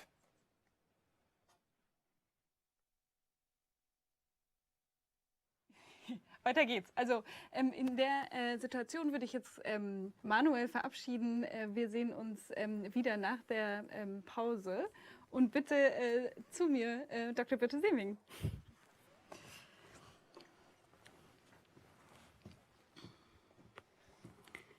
Sie sagen, junge Mitarbeiterinnen und Mitarbeiter, die zuvor noch nie eine Krise erlebt haben, erwarten von Führungskräften transparente Kommunikation und klare Perspektiven, auch wenn die Führungskraft die klaren Perspektiven selber noch gar nicht hat. Ich stelle Ihnen kurz meinen Gast noch näher vor. Dr. Birte Sewing ist eine Führungskraft im Finanz- und Versicherungsbereich seit vielen, vielen Jahren, hat viel Erfahrung, ist gewechselt vor 6 Monaten aus dem Vorstand der Ergo-Versicherung in das Top-Management eines Start-ups, eines Ökosystems FinLeap im Fintech-Bereich. Zu den Portfoliounternehmen von FinLeap gehören 19 verschiedene Firmen. Sie haben dann noch 2 eigene Firmen. Insgesamt ist es ein relativ großes Ökosystem mit, Sie haben mir im Vorgespräch erzählt, mehr als 1500 Mitarbeiterinnen und Mitarbeitern, viele davon jung. Und wir wollen ein bisschen darüber reden, wie im Start-up, in Ihrem Start-up-Alltag die letzten Wochen und Monate waren und wie Sie als Top-Managerin im Finanzbereich auf das Thema Gleichberechtigung Frauen und Männer und die Zukunft, die vor uns liegt, gucken. Ich habe es eben eingangs erwähnt, ich fand es sehr bezeichnend, dass Sie im Vorgespräch gesagt haben, ich habe es da jetzt in dem Start-up-Bereich vor allen Dingen mit jungen Kolleginnen und Kollegen zu tun. Wie hat Sie und die Krise betroffen in den letzten Wochen? Ja, man kann das so sagen, wie Sie eben gesagt haben. Die Fintech-Branche war ja in den letzten Jahren eine komplette Wachstumsbranche. Und unsere Mitarbeiter, ich glaube, das Durchschnittsalter ist so 30, 33. Viele davon haben in der Tat vor allen Dingen in Europa noch keine Krise gesehen. Die Corona-Krise trifft uns natürlich auch. Die Corona-Krise trifft alle. Und die Krise ist natürlich auch anders in dem Moment, weil es anders als zum Beispiel die Finanzmarktkrise ja nicht nur die wirtschaftliche Situation betrifft, sondern jeden persönlich in seiner Gesundheit. Und das ist natürlich ein Thema, was auch insbesondere auch die jungen Mitarbeiter, die häufig in Berlin sind, aus dem Ausland kommen, die alleine in Berlin sind, sehr stark betrifft. Wie geht es mir persönlich? Was ist mit meiner Gesundheit? Was passiert? Häufig können die gar kein Deutsch, das heißt Englisch, deutsche Nachrichten, was in Berlin passiert, nur zum Teil. Was passiert aber auch mit meinen Angehörigen? Was passiert mit meinen Kindern? Aber auch häufig das Thema, was passiert mit meinen Eltern, die möglicherweise in Indien sind, die in Australien sind, in Neuseeland, wo ich weiß, ich komme da die nächsten Monate nicht hin. Und das ist ein wichtiges Thema, wo natürlich wir viel kommunizieren. Die Mitarbeiter erwarten das auch.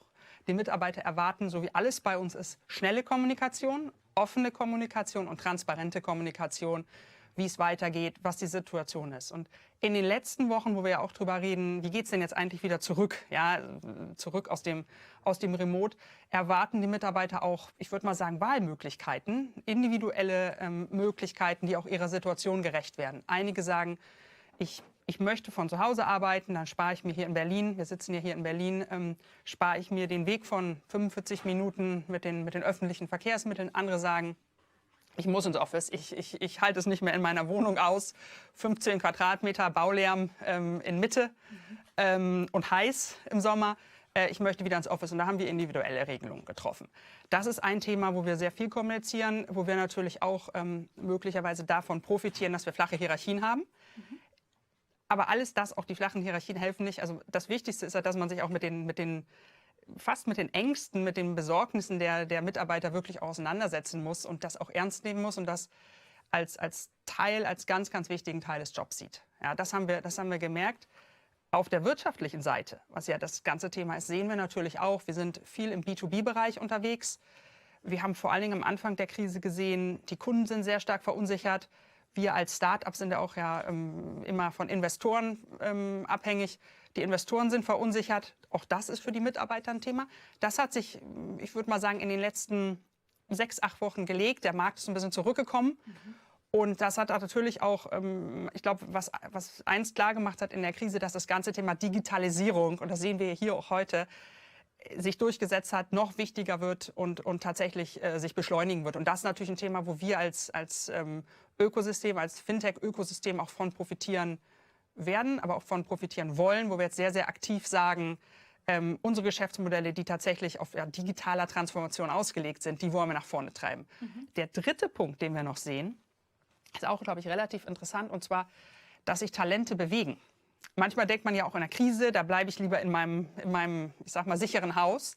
Wir sehen derzeit fast den gegenteiligen Trend, dass wir kriegen viele Anfragen von Top-Talenten und wir sind ja immer auf der Suche nach wirklich guten neuen Mitarbeitern im Bereich Tech, im Bereich Finanzdienstleistungen, kriegen viele Anfragen. Liegt wahrscheinlich auch dran, wir sind schon ein bisschen größer, uns gibt es schon seit mehr als 5 Jahren. Wir haben relativ große Investoren, auch bei uns im Hintergrund, DAX-Unternehmen, Ping An als weltgrößte Versicherung, und sind so ein bisschen im Fintech-Bereich bekannt. Ja? Und deshalb sehen wir auch, dass Talente kommen, dass Talente anfragen, und das wollen wir natürlich auch nutzen, sodass wir hier auch nochmal, ich sag mal, eine neue Dynamik sehen in den letzten vielleicht so 4 bis 6 Wochen. Ja. Eine Top-Managerin, eine Kollegin sozusagen von Ihnen im anderen Bereich, Julia Jäckel, hat in einem Beitrag zur Debatte über, was macht Corona eigentlich mit den Frauen im Berufsleben, eine ganz interessante Beobachtung gemacht und gesagt, eigentlich sind die Krisen die Momente, in denen auch junge Talente sich bewähren können und zeigen können, was sie drauf haben. Und es ist eine Chance für Frauen. Und sie hat eben in dem Beitrag so ein bisschen die Sorge geäußert, dass diese Chance verloren geht, weil viele junge Frauen auch mit der Kinderbetreuung und dem Homeschooling jetzt in den letzten Wochen und Monaten beschäftigt waren. Sehen Sie das bei sich im Start-up, dass die jungen Frauen, auch überhaupt die jungen Talente, auch die Krise zu nutzen wissen sozusagen und sich bewähren wollen und auch zeigen, was sie können? Ja, in jedem Fall. Also wir sind ja unser ganzes Geschäftsmodell ist ja eigentlich Veränderung und Fortschritt und weniger Besitzstand wahrend, sondern nach vorne gerichtet. Ja, und ich glaube, was ich jetzt vor allen Dingen am Anfang der Krise gesehen habe, dass wir natürlich extrem viel Dynamik hatten. Erstmal ein bisschen Unsicherheit, aber dann gab es sowas wie fast eine Aufbruchsstimmung. Wir auch bei Finnlieb sind ja Teil der Initiative Gesund zusammen. Haben da ja auch dann mitgearbeitet an der Corona-App. Da hat man gesehen, wie Kollaboration eigentlich tatsächlich wirkt und wie Kollaboration nochmal einen neuen Aufbruch sozusagen bringt. Und in der Tat sieht man in Situationen, ich würde sagen, in Drucksituationen ist das ja fast. Es muss nicht immer eine Krise sein. Es kann auch sein, dass irgendwas mal nicht funktioniert und kann man auch als Krise definieren. Sieht man ja schon, dass sich Leute besonders hervortun, dass Leute Führungsqualitäten entwickeln sehr, sehr früh. Und das schweißt auch noch mal besonders zusammen, wenn man Krisen so durchlebt und durchsteht. Und das sehen wir natürlich, klar. Das sehen wir auch. Wir müssen dann auch gucken, dass wir Mitarbeiter, die vielleicht ein bisschen unsicherer sind, die sich ein bisschen in die zweite Reihe bewegen, dass wir die wieder mitnehmen. Haben wir eben schon gesagt. Kommunikation wichtig. Aber das sehen wir auch. Ob das jetzt Frauen, Männer, europäischer Mann, Brasilianer, Inder oder Chinese ist für uns komplett egal. Bei uns geht es darum, dass wir gemeinsam nach vorne kommen. Ja. Sie sind ja eben, ich habe es eingangs gesagt, viele, viele Jahre in dem traditionellen Bereich des Banken- und Versicherungssektors unterwegs gewesen, jetzt im Start-up. Können Sie für die letzten 1,5 Minuten unseres Gesprächs noch ein bisschen beschreiben, was glauben Sie, ist die Chance der ganzen Fintech-Bewegung, also dieser Disruption auch in dieser Branche für das Thema Chancengerechtigkeit, weil im Finanzen- und Versicherungssektor ja der Frauenanteil tatsächlich im Vergleich zu anderen Branchen nach wie vor sehr gering ist. Ja, in der Tat. Ich glaube, wir sind so ein bisschen an der Schnittstelle zwischen Fintech, Finanzdienstleistung und Technologie, was in der Tat 2 Branchen sind, die sich mit dem Thema Frauen oder Diversity insgesamt vielleicht noch nicht ganz so leicht tun wie andere. Wobei ich auch sehe, das ist, glaube ich, wichtig, auch zu sagen, dass es sehr große Unterschiede auch bei den, ich nenne das jetzt mal so, traditionellen Unternehmen gibt. Da gibt es, glaube ich, welche, die doch schon sehr, sehr weit sind, auch wenn man sich das anguckt. Und manche sind in der Tat noch sehr in starken alten Rollenmodellen. Und klar, bei uns ist es so, was ich vorhin schon sagte, Fortschritt, Veränderung und eigentlich Performance sind Teil der DNA. Bei uns kommt es nicht darauf an, Besitzstände zu wahren. Es gibt eigentlich gar keine Besitzstände.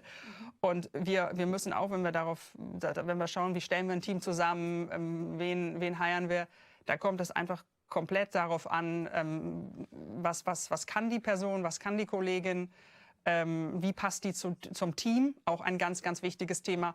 Und nicht, wie ist möglicherweise der Background. Ja, und gucken Ihre ehemaligen Kolleginnen und Kollegen dahin? Also haben Sie das Gefühl, ein Unternehmen wie Ergo, die Deutsche Bank, die Commerzbank, die gucken da drauf, wie die Fintechs auch Diversität in den Teams, junge Leute anziehen?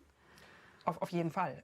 Ich glaube, das ist ja auch nötig, weil auch einfach Talente aus den traditionellen Unternehmen natürlich in die Startups, in die Fintechs gehen. Und weil sich ja auch die traditionellen Unternehmen weiterentwickeln müssen. Und ich denke schon, dass es da bei dem Thema, aber auch bei Themen wie der Zusammenarbeit, haben wir jetzt ja gesehen. Ich glaube, wir haben jetzt alle gelernt, wie Videokonferenzen funktionieren, aber das ist nur ein Teil. Weil Sie hatten es eben auch gesagt, Kinderbetreuung und so weiter.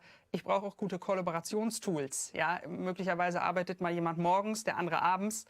Und diese ganzen Themen gehören auch zum New Work dazu. Es ist nicht nur Videokonferenz. Und ich denke schon, ich bin mir sehr sicher, dass da geschaut wird, was funktioniert. Es funktioniert nicht alles, aber wir sind auch im engen Austausch zu diesen Themen und ist ein bisschen auch ein Thema der Unternehmensreife. Aber ich glaube, dass da viel gelernt werden kann und auch ehrlicherweise noch gelernt werden muss.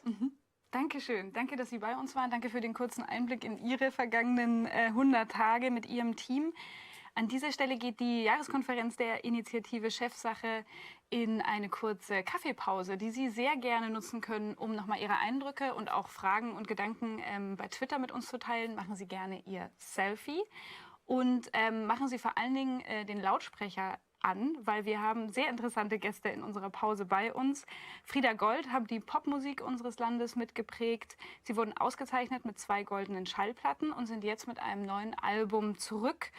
Das Album Wach erscheint am 25. September und Sie sind jetzt in der Pause mit dem Song Halleluja bei uns. Ich schalte nach Bochum zu Frieda Gold. Für die freundliche Anmoderation, vielen Dank für die Einladung. Wir sind sehr glücklich, hier unsere Teile beitragen zu können. Wir fangen an mit einem Song, der heißt Wach, und ich glaube, wach werden, wach bleiben ist irgendwie Thema unserer Zeit. Ja.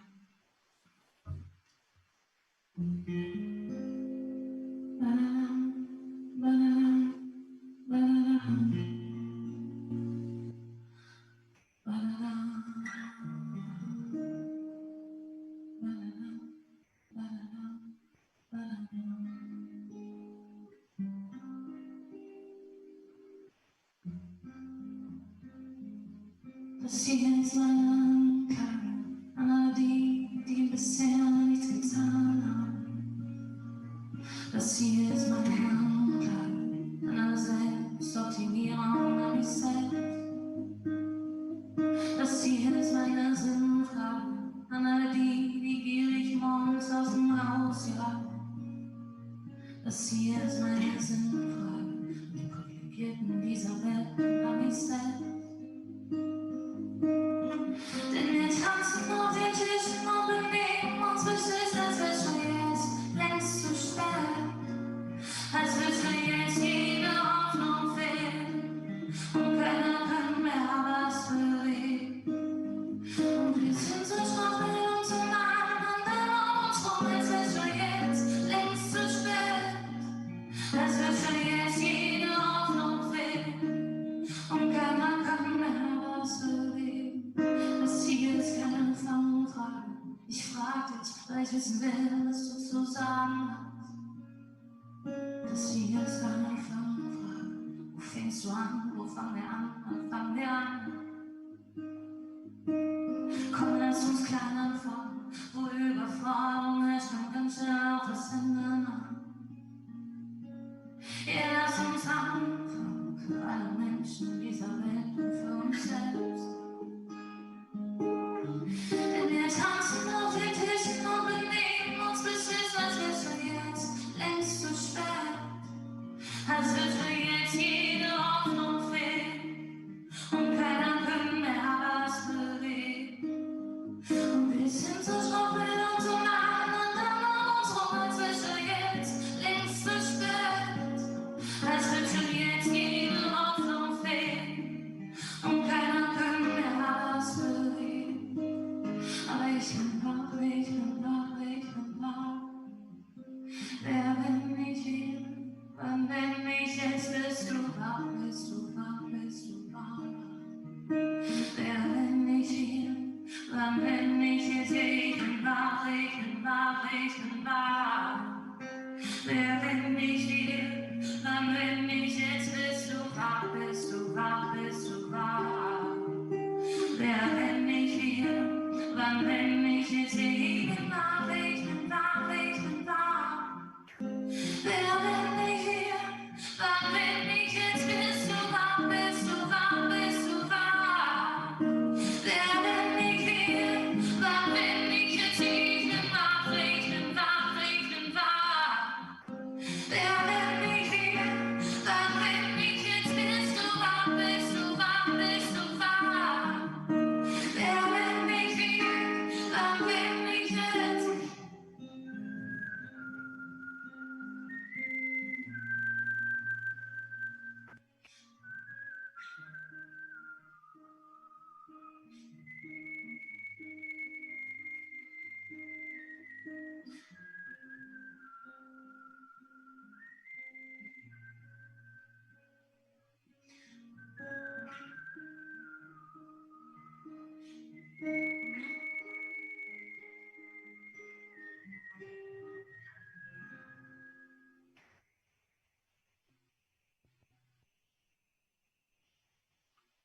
Wir haben gerade darüber gesprochen, es wurde gerade darüber gesprochen, dass jede Krise auch ihre Chancen hat. Und ich denke, das, was uns die letzten Monate wirklich gelehrt haben, ist vielleicht mit einem dankbaren Blick durch unser Leben zu laufen und wirklich die kleinen Momente schätzen zu lernen und vieles, was wir vorher für gegeben gehalten haben, einfach jetzt nochmal anders wertzuschätzen. Und der nächste Song erzählt davon, heißt Halleluja.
Ich möchte dem Himmel einfach Danke sagen für die wunderbaren Segen, die mich umgeben und die Dinge, die mir widerfahren. Wenn es immer anders kommt, läuft alles irgendwie noch blau.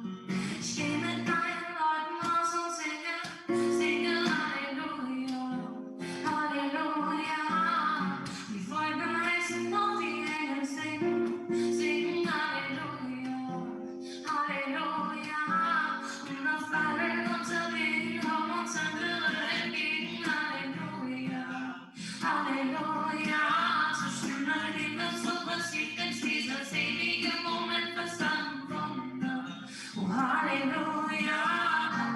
Na, na, na, na, na, na, na, na, na, na, na, na,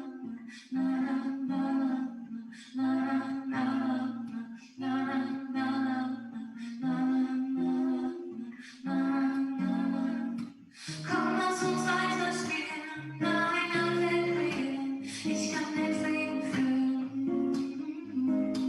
Und was wir sein, macht uns zu einem. Die Nacht trägt draußen schon ihr schönstes Kleid.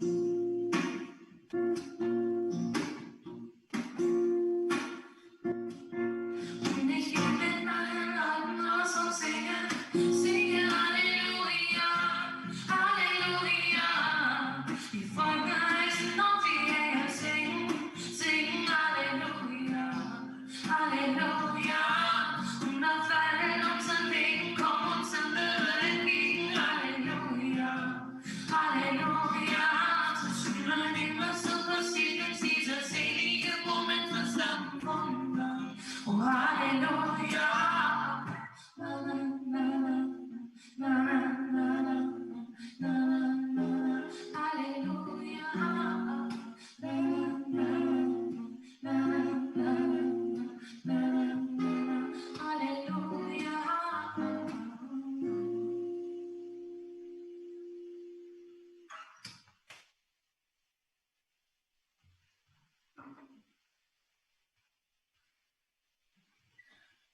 Wir spielen einen letzten Song, zu dem ich gar nicht so viel weiter sagen möchte. Er heißt "Meine Frau und wir sind müde".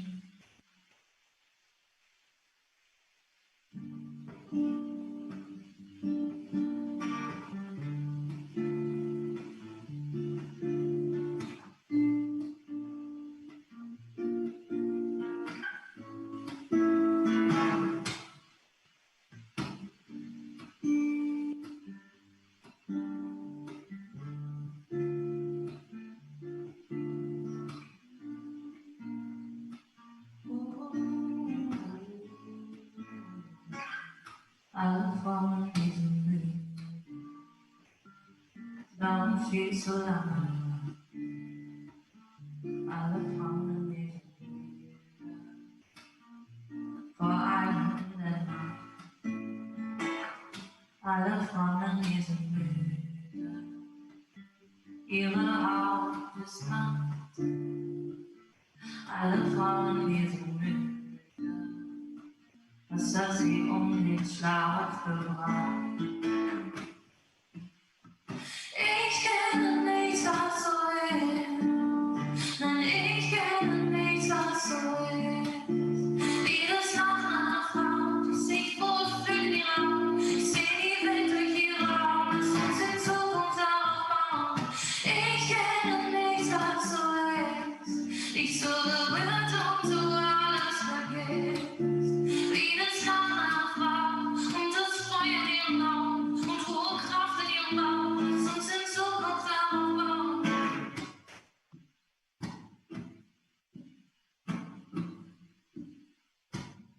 Alle Frauen sind müde. Sie waren zu lang ohne Macht. Alle Frauen, wir sind müde. Trotzdem kämpft jede ihre Schlacht. Ihre Geschichten sind längst erzählt. Keiner kann sagen, er hat's nicht gehört. Wenn ihre Wunden heilen, ja, dann heilt auch diese Welt. Ich kenne nichts, was so ist. So nein, ich kenne nichts, was so ist. Wie der Verstand einer Frau, sie weiß, was will und an sich glaubt. Ich sehe die Welt durch ihre Augen, lass uns in Zukunft aufbauen. Ich kenne nichts, was so ist. Dich so berührt und du alles vergisst. Wie das Lachen einer Frau und das Feuer in ihren Augen und hohe Kraft in ihrem Bauch. Lass uns in Zukunft aufbauen.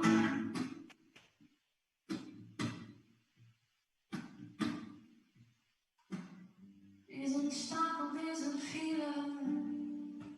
Wir sind seit Jahrtausenden so müde. Denn wir laufen seit jeher. Gleichberechtigung hinter mir. Ich kenne nichts, was so ist. Ich kenne nichts, was so ist. Wie das Lachen einer Frau, die sich wohlfühlt in ihrer Haut. Ich sehe die Welt durch ihre Augen, lass uns in Zukunft aufbauen. Ich kenne nichts, was so ist. Dich so berührt und du alles vergisst. Wie das Lachen einer Frau und das Feuer in ihren Augen und hohe Kraft in ihrem Bauch. Lass uns in Zukunft aufbauen.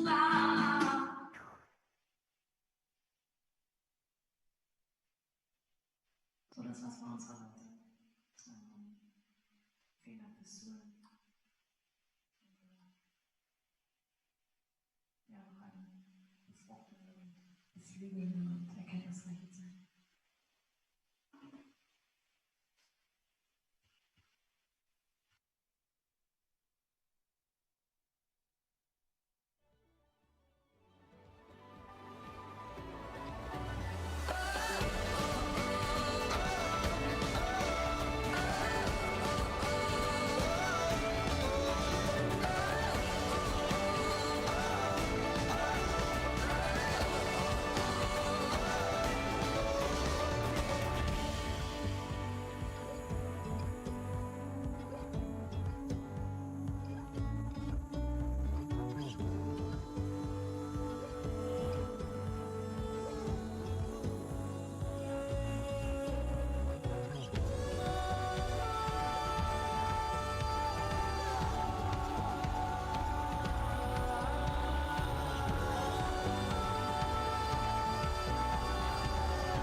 Willkommen zurück aus der Kaffeepause bei der Jahreskonferenz der Initiative Chefsache.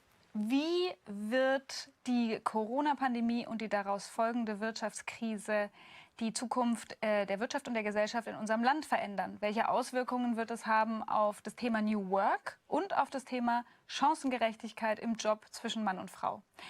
Diesen Fragen widmet sich der Jahresreport der Initiative Chefsache und diesen Fragen möchte ich mich auch mit meinen 4 Gästen der nächsten 30 Minuten widmen. Alles Führungskräfte aus ganz unterschiedlichen Branchen in Deutschland, die gemeinsam Verantwortung für viele tausend Mitarbeiterinnen und Mitarbeiter tragen. Bevor ich meine Gäste hier bei mir begrüße, hat aber eine andere Führungskraft, eine sehr berühmte Führungskraft aus Deutschland, das Wort, die Bundesministerin der Verteidigung, Annegret Kramp-Karrenbauer. Die Bundeswehr hat, wie viele andere Mitgliedsunternehmen der Initiative Chefsache, in den letzten Wochen und Monaten sehr aktiv bei der Bekämpfung der Pandemie in Deutschland mitgearbeitet. Und Annegret Kramp-Karrenbauer möchte selbst über diese so wichtige Krisenbekämpfung und das Krisenmanagement aber nicht vergessen, wie wir weitermachen mit dem Thema Chancengerechtigkeit und New Work. Und welche Chance sie in der Krise sieht für die beiden Themen, die uns hier heute so wichtig sind, das sagt sie Ihnen jetzt selbst. Ich leite über an Annegret Kramp-Karrenbauer. Die Corona-Pandemie hat auch die Bundeswehr vor enorme Herausforderungen gestellt. Es ging nicht nur darum, unseren Kernauftrag sicherzustellen und unseren Verpflichtungen in der Welt nachzukommen. Unsere Soldatinnen und Soldaten haben zudem von Anbeginn der Krise dort schnell und unbürokratisch unterstützt, wo sie gebraucht wurden. In Europa und in Deutschland, in den Behörden und Kommunen. Wir haben über 200 Intensivpatienten aus Italien und Frankreich in deutsche Krankenhäuser gebracht. Wir haben erhebliche Mengen an Schutzausstattung beschafft. Wir helfen in Pflegeheimen und Gesundheitsämtern. Gleichzeitig mussten wir auch unseren eigenen Arbeitsalltag unter dem Coronavirus neu denken und neu organisieren. In den Einsätzen genauso wie an den Standorten und im Ministerium. Auch wir haben uns in der Vergangenheit schwer getan, beim digitalen Fortschritt große Sprünge zu machen, neue Arbeitsweisen als Standard zu etablieren. Aber durch die Corona-Krise haben wir einen regelrechten digitalen Push erlebt, eine große Chance für unsere Bundeswehr. Zwar eignen sich New Work-Konzepte nur bedingt für Besatzungen von Panzern, Fregatten und Eurofightern. Sie kommen aber den Mitarbeiterinnen und Mitarbeitern zugute, die für ihren Dienst vor allem einen Rechner und den Zugriff auf IT-Systeme benötigen. Und wir sehen, Homeoffice ist bei uns mittlerweile selbstverständlich geworden. Videokonferenzen gehören zum Alltag. Der Dienst kann flexibler gestaltet werden. Diesen Schwung wollen wir erhalten und weiter nutzen. Denn das ist auch ein wichtiger Beitrag zur Chancengerechtigkeit. Insbesondere in einer Zeit, in der es ganz überwiegend Frauen sind, die die Hauptlast von Haushalt und Familie tragen. In der überwunden geglaubte Rollenklischees wieder aufkommen und Erreichtes unter Druck gerät. Ich bin mir sicher, gerade aus der Corona-Krise können wir viel voneinander lernen, ganz im Sinne von New Work, Fair Chances. Um die vielfältigen Chancen der Digitalisierung für zeitgemäßes Arbeiten zu nutzen. Dazu brauchen wir genau diesen Austausch hier in der Chefsache. Und ich freue mich drauf. Willkommen zurück bei uns und ich begrüße meine 4 Gäste auf dem Podium, das erste digitale Podium auch meiner Moderationskarriere. Ich freue mich sehr, dass Sie 4 bei uns sind. Vielleicht können Sie kurz mit Kopfnicken oder einem kleinen Handzeichen sagen, dass Sie uns auch, dass Sie mich auch hören können. Wunderbar. Dann stelle ich Sie 4 kurz vor.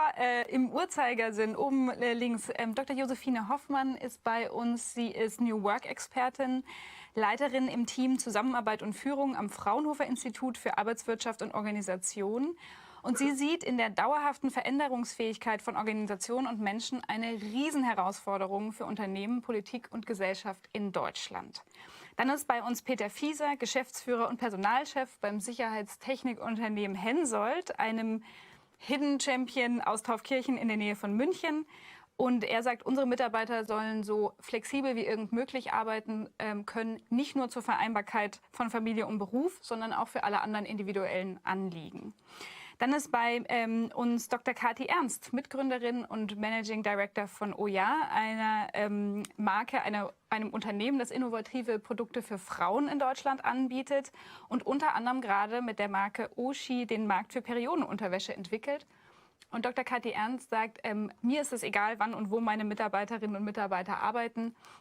Wir setzen stark auf Vertrauen und auf die Vereinbarkeit von den individuellen Lebensdomänen mit der Arbeit. Und ich begrüße bei uns ganz herzlich Martin Seiler, Personalvorstand der Deutschen Bahn. Und die Bahn setzt mitten in der Corona-Krise ganz klar das Signal mehr Frauen. Bis zum Jahr 2024 soll der Frauenanteil in Führungspositionen auf 30% steigen. Und Sie sagen dazu, Vielfalt und Gleichberechtigung werden die Innovations- und Leistungsfähigkeit der Deutschen Bahn fördern. Also wir haben hier wirklich 4 Champions für das Thema und ich freue mich sehr auf unser Gespräch.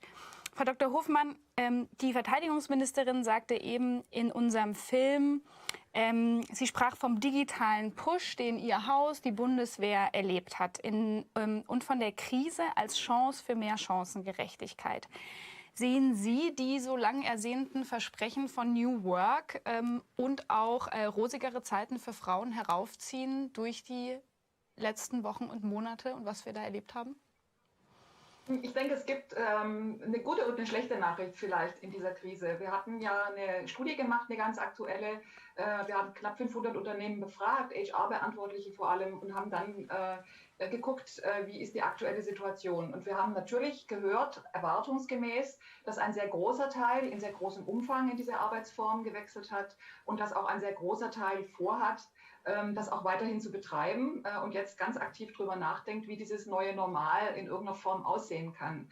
Das ist vielleicht mal so das Gute. Und diese Flexibilität ist natürlich immer auch etwas, was mit Vereinbarkeit und damit auch mit Chancengerechtigkeit, glaube ich, sehr positiv korrelieren kann.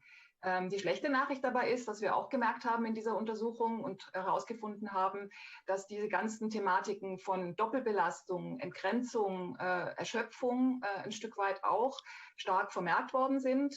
Ich denke, das liegt selbstverständlich an dieser Extremsituation von Homeschooling, Homeworking und was man noch alles machen muss nebenher. Vielleicht auch Angst und Sorge um den Arbeitsplatz. Das ist sicherlich etwas, was auch stark belastet hat.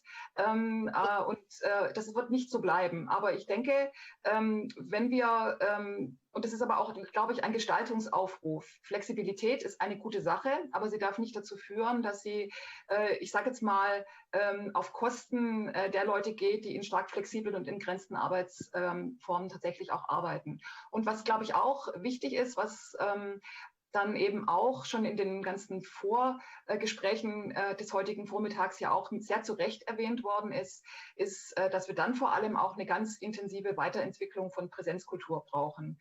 Denn dieses Thema Leistung muss gesehen werden, die ist, glaube ich, das ist ein sehr wichtiges Thema. Und da haben wir natürlich eine gewisse Gefahr in hochgradig flexibilisierten Arbeitsformen. Und das darf tatsächlich nicht passieren. Also wo wird Karriere gemacht? Diese Frage finde ich sehr wichtig und die hat viel mit persönlicher Präsenz und Begegnung zu tun und da werden wir in Zukunft adäquate andere Formen finden müssen. Vielen Dank. Herr Seiler, vielleicht darf ich das Stichwort Gestaltungsaufruf direkt an Sie weitertragen. Ein Gestaltungsaufruf geht auch einher mit dem großen Konjunkturprogramm, das die Bundesregierung jetzt aufgelegt hat, um in der Krise allen Unternehmen in Deutschland ein gutes Weiterarbeiten zu ermöglichen, die schlimmsten Folgen abzumildern. Auch die Deutsche Bahn wird davon profitieren, wird unterstützt werden. Wie nehmen Sie den Gestaltungsaufruf, der damit einhergeht, für Ihren Bereich, also für die Entwicklung der Mitarbeiterinnen und Mitarbeiter bei der Bahn an? Ja, das ist richtig. Wir stehen als Deutsche Bahn in einer großen Transformation. Das eine ist die Digitalisierung, das andere ist aber auch der demografische Wandel, den wir haben. Und wir haben mit unserer neuen Strategie, die wir letztes Jahr diskutiert haben, der starken Schiene, auch ganz klar in der Strategie ganz oben das Thema Vielfalt verankert, wo wir genau wissen, dass vielfältige Teams einfach bessere Ergebnisse am Ende des Tages zeitigen. Und genau darin haben wir auch den Frauenanteil von Frauen in Führungskräften, Führungspositionen verankert mit 30%. Und das war uns wichtig, dass wir das einhergehen lassen mit unserem strategischen Ansatz und genau jetzt mitten in der Krise hier nochmal einen Schwerpunkt setzen und das beides. Wir wollen auf der einen Seite natürlich die Konjunktur, die Deutsche Bahn nach vorne bringen, als grünes, als nachhaltiges Unternehmen und gleichzeitig aber auch den Mitarbeitenden neuen Chancen bieten im Rahmen von Vielfalt und da insbesondere auf Frauen in Führungspositionen. Darf ich noch eine Nachfrage stellen? Die Deutsche Bahn ist ja sozusagen der deutsche Arbeitsmarkt im Kleinen. Also Sie haben eine unglaubliche Vielfalt an Berufen unter diesem Dach. Können Sie vielleicht ein, zwei Schlagworte auf ein New Normal von verschiedenen Beschäftigten der Deutschen Bahn werfen? Auch in Bezug auf das, was Frau Hofmann sagte, wo können sich Jobs von Leuten bei der Deutschen Bahn jetzt verändern, wenn Sie da vielleicht so ein, zwei rausgreifen könnten, um es konkret zu machen?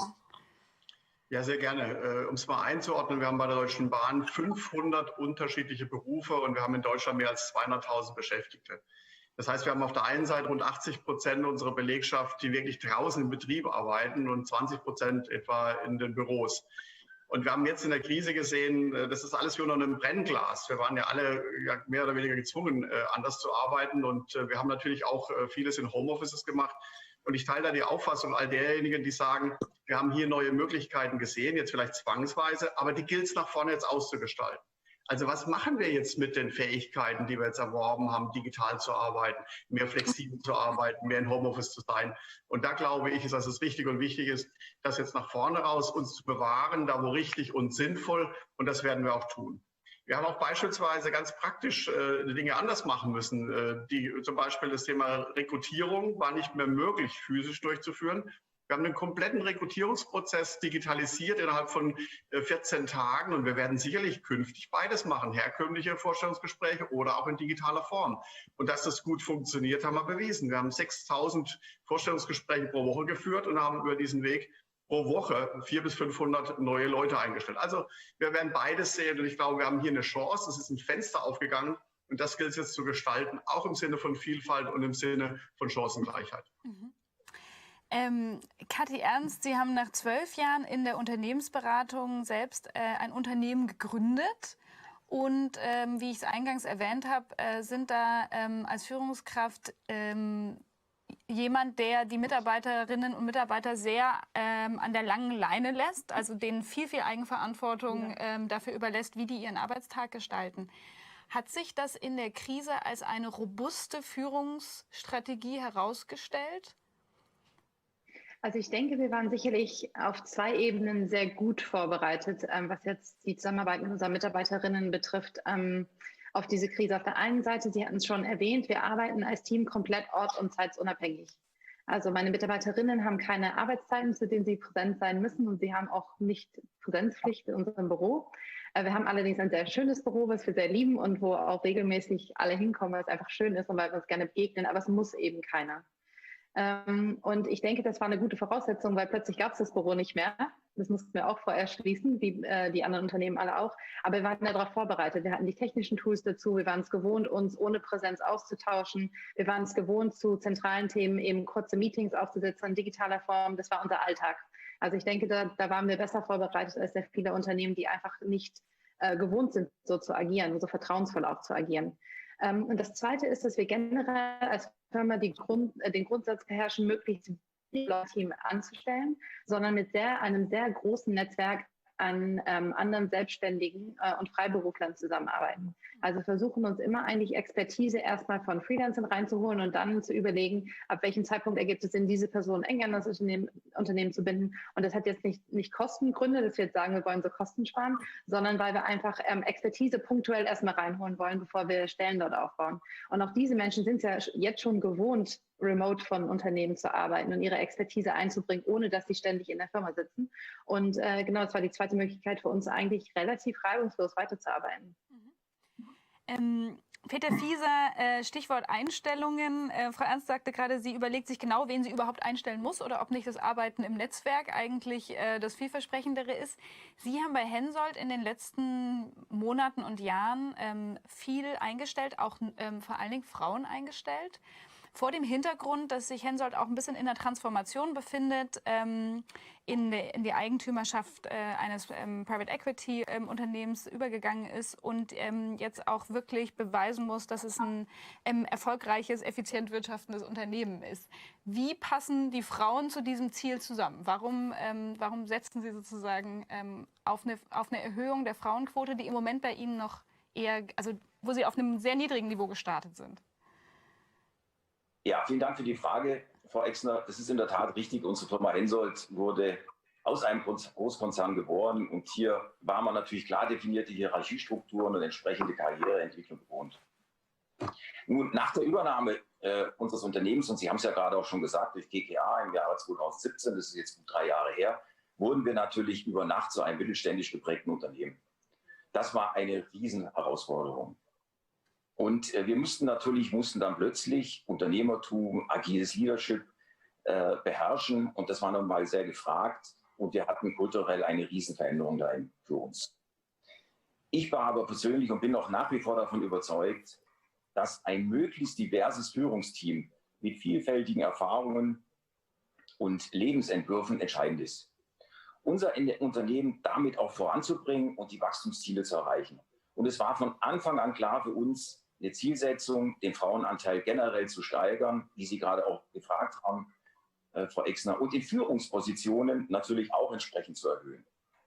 Und was damit einherging, und das haben wir jetzt gerade die letzten Wochen, und die Kollegen haben es ja und Kolleginnen haben es gerade auch gesagt, eben weitere flexible Arbeitsmodelle einzuführen in dieses, sagen wir mal, mittelständische Unternehmen. Und wir hatten schon, wenn ich mal ganz kurz bei den Arbeitszeitmodellen bleiben darf, hatten wir schon letztes Jahr 40% mobiles Arbeiten. Das heißt, wir sind schon letztes Jahr sehr aggressiv und sehr modern an das Thema angegangen und haben jetzt natürlich die Chance genützt, in der Krise dann eben auf 100% mobiles Arbeiten hochzugehen. Und so konnte man natürlich auch Infektionsschutz und natürlich gleichzeitig die Fortführung unseres Geschäftsbetriebes kombinieren. Und Frau Exner, Sie haben es auch vorher angesprochen, auf den ersten Blick wirkt unser Unternehmen natürlich traditionell, viel Technik, dann auch noch Rüstung und eigentlich eine klassische Männerdomäne, würde sich jeder fragen. Aber wir sehen das ganz anders. Wir leben nämlich unter unserem Claim Detect und Protect. Das heißt, wir schützen die Menschen und ganze Länder mit unseren Produkten. Und deswegen ist es so wichtig für uns, dass wir aktiv zu der Sicherheit und dem Wohlergehen vieler beitragen können. Und daraus ergeben sich natürlich super interessante Projekte. Und glauben Sie mir, bei der Realisierung dieser innovativen und wirklich klassischen Projekte auch brauchen wir ganz motivierte Teams. Und dafür ist, und das ist unsere Erfahrung in den letzten Jahren, eine gute Balance zwischen Frauen und Männern entscheidend. Und deswegen haben wir frühzeitig als strategisches Ziel bei uns festgemacht, viel mehr Frauen einstellen. Und das haben wir deutlich gemacht. Wir liegen jetzt bei 11, 12, 13% im Führungsbereich allein und noch höher bei rund 20% bei insgesamt der Population. Natürlich nicht ganz einfach in unserem technischen Bereich. Wir wissen alle, MINT-Berufe leider nicht so gut besucht an den Hochschulen. Und von daher haben wir aber zuletzt jetzt auch wirklich gerade, ich kann mal ein Beispiel nennen, in den letzten Monaten auf 3 Top-Positionen auch Frauen bekommen können. Also ich sage mal, wir müssen da Mut haben und einfach weiter an der Geschichte arbeiten, aber ein frühzeitiges Integrieren in auch ein aktives Kompetenzmanagement ist davon entscheidender Bedeutung. Frau Hofmann, Peter Fieser sagte gerade, die diversen Teams, wir wissen ja, die helfen uns, oder wir hoffen, die helfen uns dabei, auch innovative, gute Projekte voranzutreiben. Da müssen ja eigentlich Unternehmen, die jetzt auch natürlich straucheln, in der Krise aufhorchen und sagen, auch für mich sollte eine höhere Diversität ein Ziel sein, weil es hilft mir dabei, ein erfolgreicheres Unternehmen zu sein. Kann man diesen linearen Zusammenhang aus den Erkenntnissen Ihrer Forschung so eigentlich herstellen?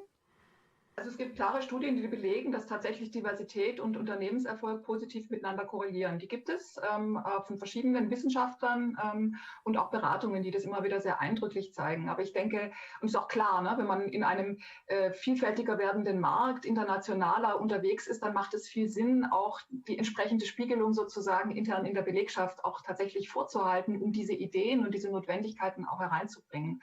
Aber ich denke, es ist natürlich leider kein Automatismus. Und ich würde mal sagen, ich erlaube mir da ein schönes altes Zitat der systemischen Organisationsentwicklung.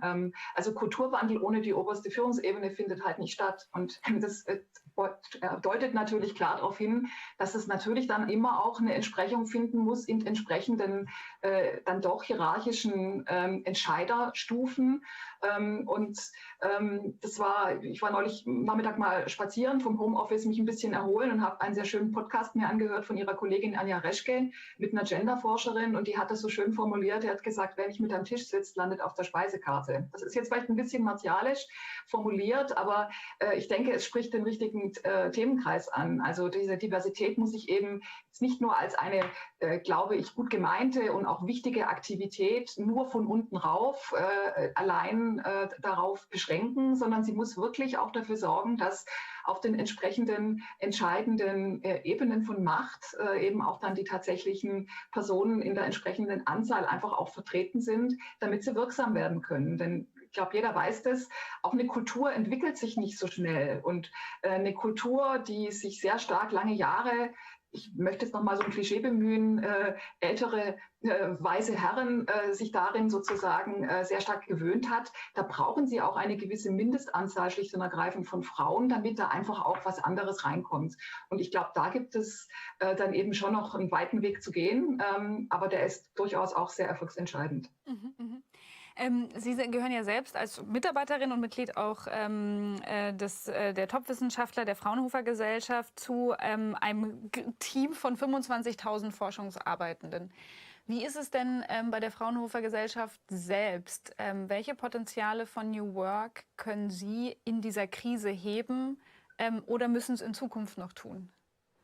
Also wir sind als Forschungsorganisation ja heute schon recht beliebt, gerade zum Beispiel bei weiblichen Ingenieurinnen. Das sehen wir ja jährlich auch in den entsprechenden Abfragen. Und ich denke, wir sind da sehr engagiert. Das zeigt ja auch das Engagement der Fraunhofer Gesellschaft auch in dieser Initiative Chefsache ganz klar. Und wir haben vor etwa 3 Jahren angefangen, auch unter Schirmherrschaft sozusagen unseres Personalvorstandes, das Thema New Work ganz stark auch wirklich pilothaft auszuprobieren. Und das sind natürlich flexible Arbeitsformen, agile Arbeitsformen, neue Führungsformate, aber auch zum Beispiel netzwerkorientierte Projektorganisationsformen im Ziel.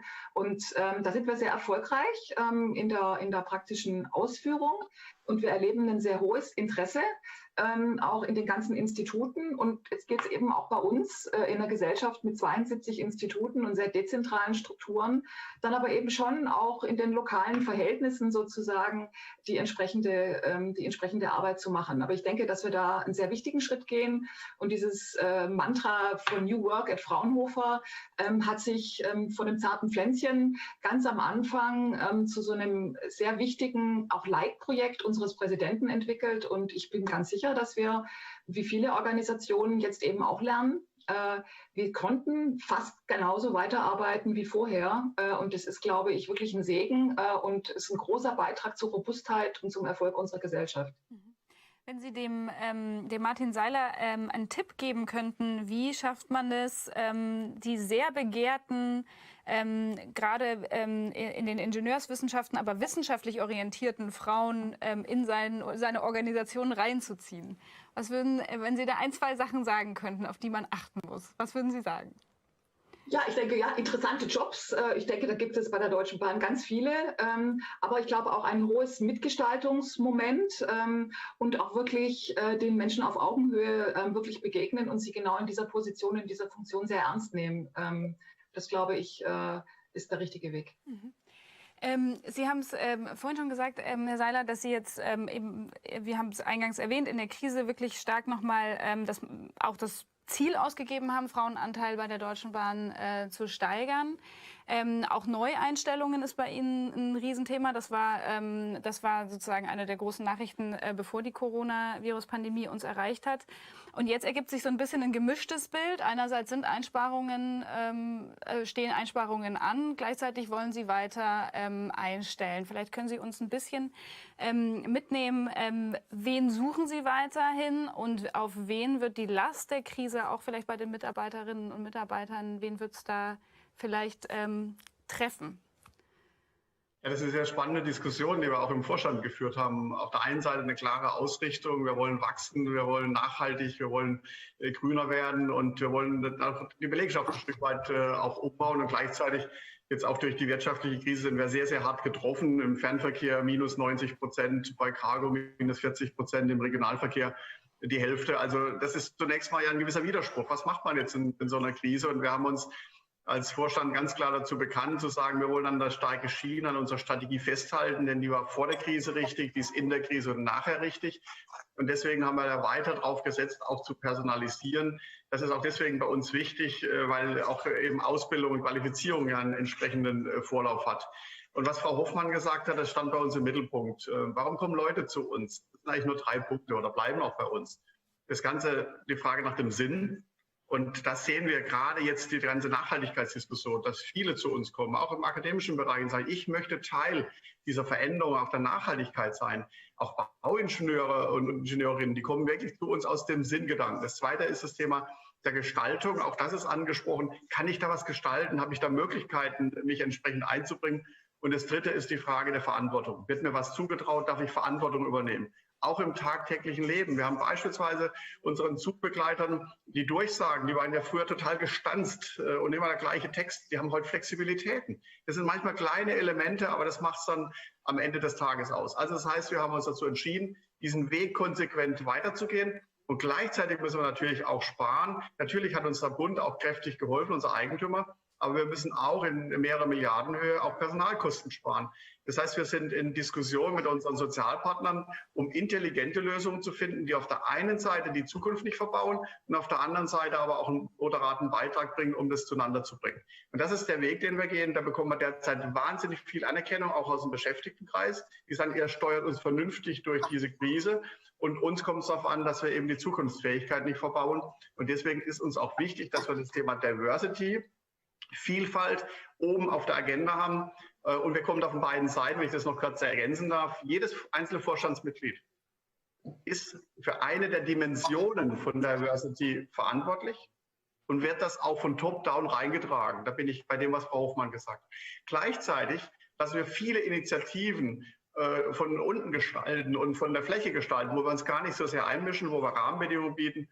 Und jetzt aktuell, um ein abschließendes Beispiel zu nennen, haben wir jetzt auch gestartet, wie kriegen wir junge Frauen, junge Mädchen in Ausbildung in technischen Berufen engagiert, wo wir auch viele neue Wege gehen, jetzt über Sport und über andere Formen, wo wir sagen, wie kann das zueinander passen. Also ein breites Spektrum, aber wir halten an unserer Linie fest der Strategie der starken Schiene.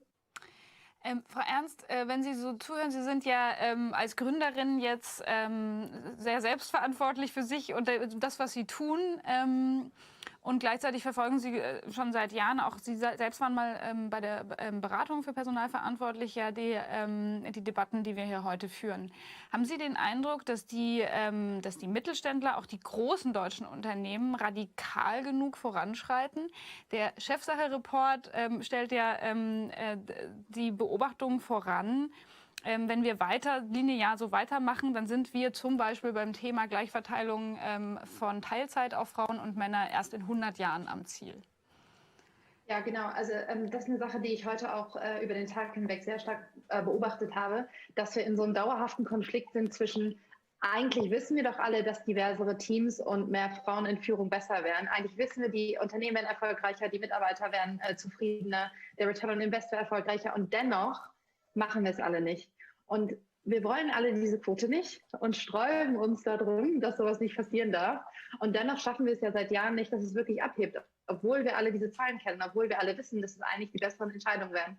Und daher glaube ich, ist einer der zentralen Punkte, dass man ganz signifikant, wenn man doch die Quote vermeiden möchte, an den Unconscious Biases arbeitet, also an den einem selber nicht bekannten Vorurteilen, die Personen haben, wenn sie Menschen einstellen, wenn sie Bewerbungen beurteilen, wenn sie über Beförderung gerade in höhere Führungsgremien entscheiden. Weil diese uns selber nicht ganz bekannten Vorurteile führen eben dazu, zu dem bekannten Thomas-Effekt, eben dass gerade Menschen, die Menschen fördern, fordern und in verantwortungsvolle Positionen tun, die ihnen am ähnlichsten sind oder anderen Menschen, die sie als erfolgreich empfinden, am ähnlichsten sind. Und es sind heutzutage einfach Männer zum größten Teil, und zwar weiße Cis-Männer. Und ich glaube, es ist wirklich notwendig, wenn wir diese Hürde überschreiten wollen, die ja gar keiner bewusst gerne haben möchte und auch sehr vielen Leuten gar nicht bewusst ist, dann müssen wir uns entweder entscheiden, dass wir verschiedene Mechanismen einführen, um diese Vorurteile eben zu beseitigen, und zwar radikal, finde ich. Da reicht jetzt nicht mehr, dass man mal einen halben Tag drüber so ein Training hat, sondern dass wir wirklich signifikant sagen, das ist uns wichtig, das ist eine Priorität für uns, das wird für uns selber als Führungskräfte unangenehm und ungemütlich, aber wir machen das zur Priorität. Oder wir führen eben sowas wie Quoten ein, was dann eben das Ganze, da muss man sich gar nicht so sehr mit sich selbst beschäftigen, da kümmert sich die Quote quasi drum, dass passiert. Aber ich bin schon bei Ihnen. Ich finde, der Wandel geschieht viel zu langsam und nicht nur bei dem Thema Führungskräfte in deutschen Unternehmen, sondern auch bei Themen wie die Verteilung von den Geldern, die Gründern zur Verfügung stehen oder Gründerinnen zur Verfügung stehen. Weltweit wird nur 2% des Venture Capitals in frauengeführte Unternehmen investiert, 2%. Nur 1% geht in Unternehmen, die von People of Color geführt werden. Wir haben also 98 bis 99% des Geldes geht in Unternehmen, die von weißen Männern geführt werden. Und das ist nicht okay. Ja. Ich würde gern Herrn Fieser noch eine letzte Frage für unser Panel an ihn noch richten, weil er als Personalchef in einem mittelständischen Unternehmen, Sie haben es selber gesagt, für eine Gruppe von Unternehmen in Deutschland steht, bei der 58% aller sozialversicherungspflichtigen Beschäftigten angestellt sind. Also ganz, ganz viele Jobs in Deutschland hängen an den kleinen und mittelständischen Unternehmen. Auch jetzt in Bezug auf das, was Frau Ernst gerade gesagt hat, welche Unterstützung brauchen Unternehmen wie Ihres auch vielleicht gerade von der Politik dabei? Also Unterstützung oder etwas wie die Quote, eine richtige Vorgabe, um das Thema schneller voranzutreiben, das Thema Gleichberechtigung und diversere Teams in den kommenden Jahren, das nicht aus den Augen zu verlieren jetzt in der Krisenbekämpfung, sondern da wirklich voranzukommen? Ja, schwierige Frage, Frau Exner, vielen Dank. Ich glaube, die Erwartungen an das Konjunkturpaket der Bundesregierung sind ja gewaltig von allen Unternehmen.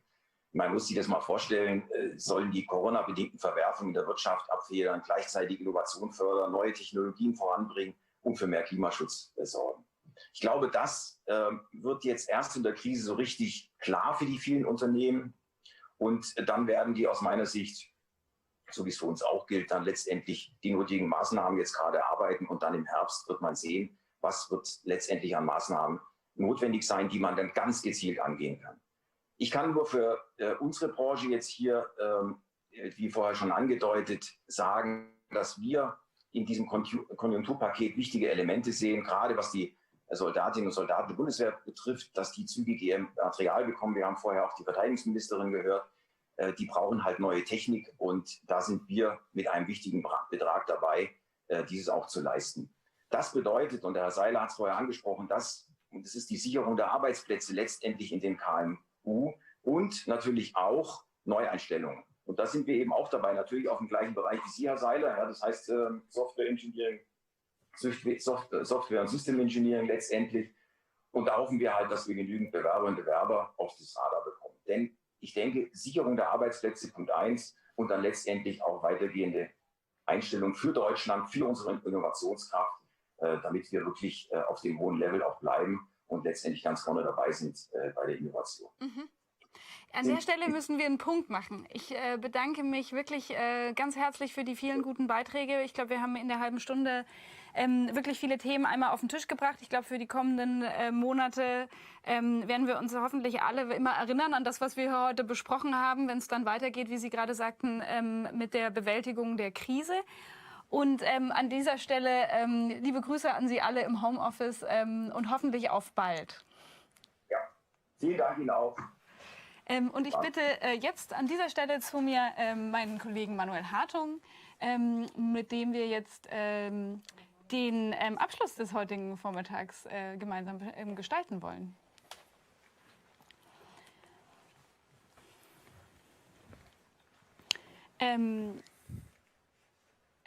Manuel, ich glaube, wir haben wirklich viel gehört jetzt zum Thema, also wie diese drei Themen ineinander greifen können. New Work, das Thema Chancengerechtigkeit, wie Männer und Frauen gleichberechtigt in die Jobs kommen, die sie auch haben wollen, und was die Krise uns an neuen Hausaufgaben da obendrauf gibt.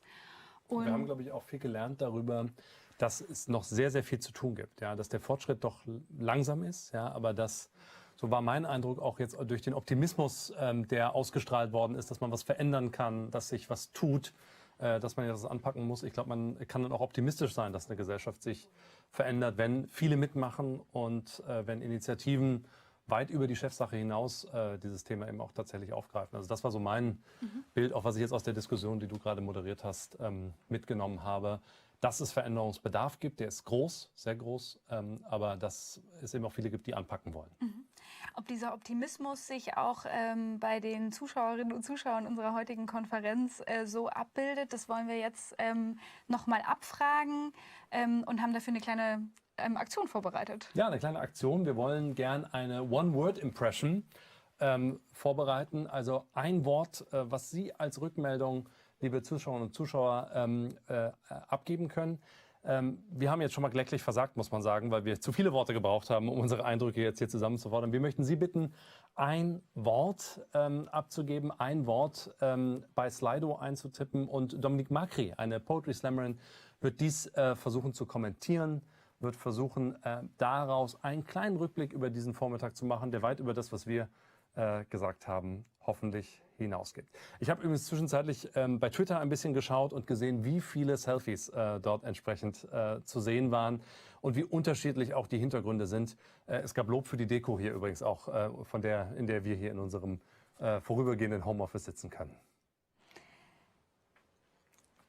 Wir schauen mal, 4699, 4669, so rum, bei Slido, wenn Sie da ein Wort eingeben wollen, da ist es. Da kommt. Und ich glaube, jetzt geben wir an Dominique Macri ab, dass sie versuchen kann, da zu kommentieren, sobald da sich noch etwas mehr Worte beteiligt sind. Aber ich kann es ganz größer machen. Hoffnung. Könnt ihr auf die Dominique schalten?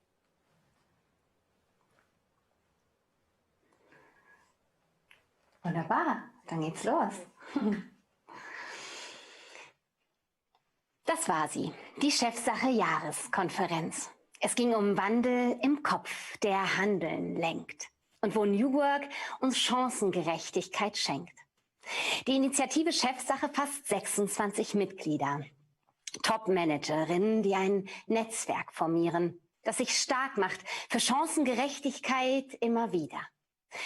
Für Frauen in Führung, Vorstand, Karriere, denn das zahlt sich aus auf jeder Ebene.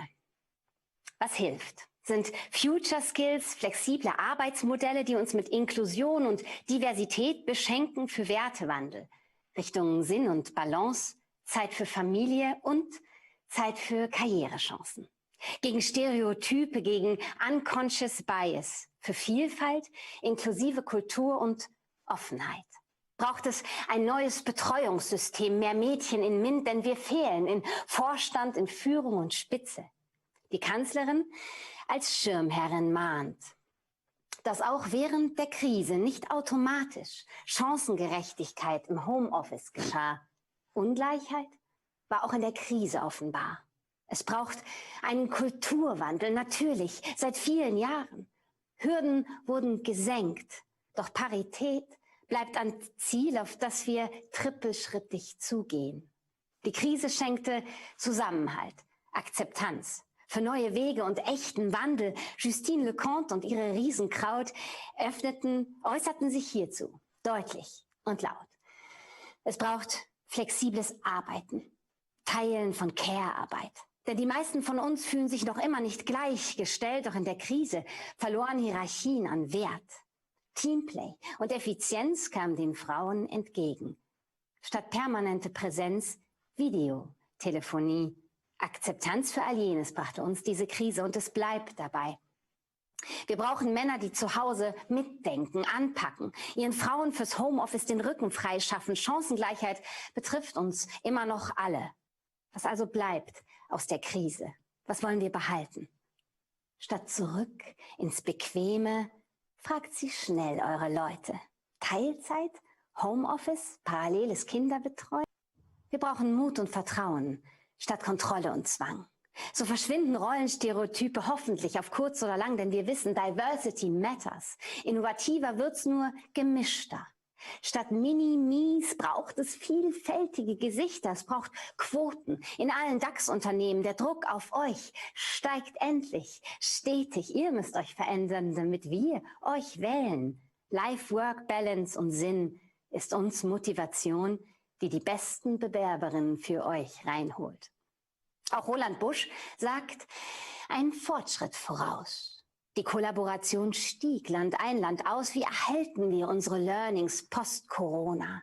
Durch Engagement und Investition top-down, durch Führen nach Ergebnis. Statt physischem auf die Finger schauen, er arbeitet weiter an Diversität und Parität, immer wissend, dass es nur so weitergeht. Dr. Birze Sewing erzählt, wie es um die Fintechs steht. In der Krise gab es Talente, die sich bewegen, doch erstmal galt es, alle Sorgen zu hören und zu sehen. Dann entstand Kollaboration und Aufbruchsbegehren. Unter Druck zeigte sich auch schneller Fortschritt, wo es so viel zu lernen gab und gibt. Frieda Gold singt dann vom Wachwerden und vom Müdesein. Von uns Frauen aus einer Haut wir alle. Ob groß, ob klein, denn Gleichstellung betrifft uns alle. Mit und ohne Kinder, lasst uns zusammen statt gegeneinander wirken. Kramp-Karrenbauer spricht von der Bundeswehr. Auch hier war die Krise fühlbar schwer. Digitale Sprünge, neue Arbeitsweisen ließen sich jetzt erst ins System einspeisen. Sie freut sich, im Austausch mit der Chefsache zu bleiben. Schließlich 4 Persönlichkeiten aus 4 Perspektiven. Josephine Hoffmann und Peter Fieser, Dr. Kati Ernst und Martin Seiler fragen, wo wurde und wird Karriere gemacht? Flexibilität erhöhte sichtbar auch die Doppelbelastung. Diverse Führungsteams erreichen Wachstumsziele. Was sich branchenübergreifend manifestiert, Diversität führt zu Unternehmenserfolg. Denn unsere Welt ist bunt, reichhaltig voll. Kulturwandel braucht die obere Führungsebene. Wenn sie das nicht spiegelt, wie kommt's dann ins Leben? Wer nicht mit am Tisch sitzt, landet selbst bald auf der Karte. Nur wer präsent sein darf, wird schließlich wirksam. Die Frage bleibt, sind wir ausreichend radikal? So wie es jetzt läuft, dauert all das noch 100 Jahre. Es gilt an unseren eigenen Vorurteilen. In erster Linie also an uns selber zu arbeiten. Als Priorität für jede Führungskraft, die mit jeder Einstellung eine Realität schafft. An uns Frauen also. Lasst alte Rollen gehen. An euch Männer, lasst uns nicht im Regen stehen, wählt Kompetenz als Kriterium für Erfolg statt Machterhalt, statt Old Boys Network. Gebt eure Macht ab, nur so kann's weitergehen. Richtung Zukunft und Wandel für alle, die wir hier stehen. Eure Slido-Wolke zeigt eben Hoffnung als Wort, das diesen Vormittag für euch formte, auf das wir uns in 5 Jahren nicht länger fragen, wie man Gerechtigkeit herstellt, weil wir sie endlich haben. Dankeschön. Vielen Dank, Dominique Macri, für diesen wunderbaren Abschluss des heutigen Vormittags. Mir bleibt jetzt, mich ganz herzlich zu bedanken bei allen Sprecherinnen und Sprechern, die diesen Vormittag der Chefsache-Konferenz gemeinsam mit meinem Co-Moderator Manuel Hartung und mir gestaltet haben. Ich bedanke mich auch bei der Initiative Chefsache an sich und der Schirmherrin Angela Merkel für das Engagement in diesem Bereich und dafür, dass sie die Flagge der Gleichberechtigung von Mann und Frau in Deutschland so hochhalten. Und enden möchte ich mit dem Dank an Sie, liebe Zuschauerinnen und Zuschauer. Wir sehen hier im Hintergrund all die Selfies, die gemacht worden sind von Ihnen, wie Sie uns zu Hause dabei zugehört und zugeschaut haben, wie wir hier das Thema New Work und Chancengerechtigkeit diskutiert haben. Und hoffe, wir sehen uns bald wieder unter der Flagge der Initiative Chefsache. Vielen Dank. Bye bye.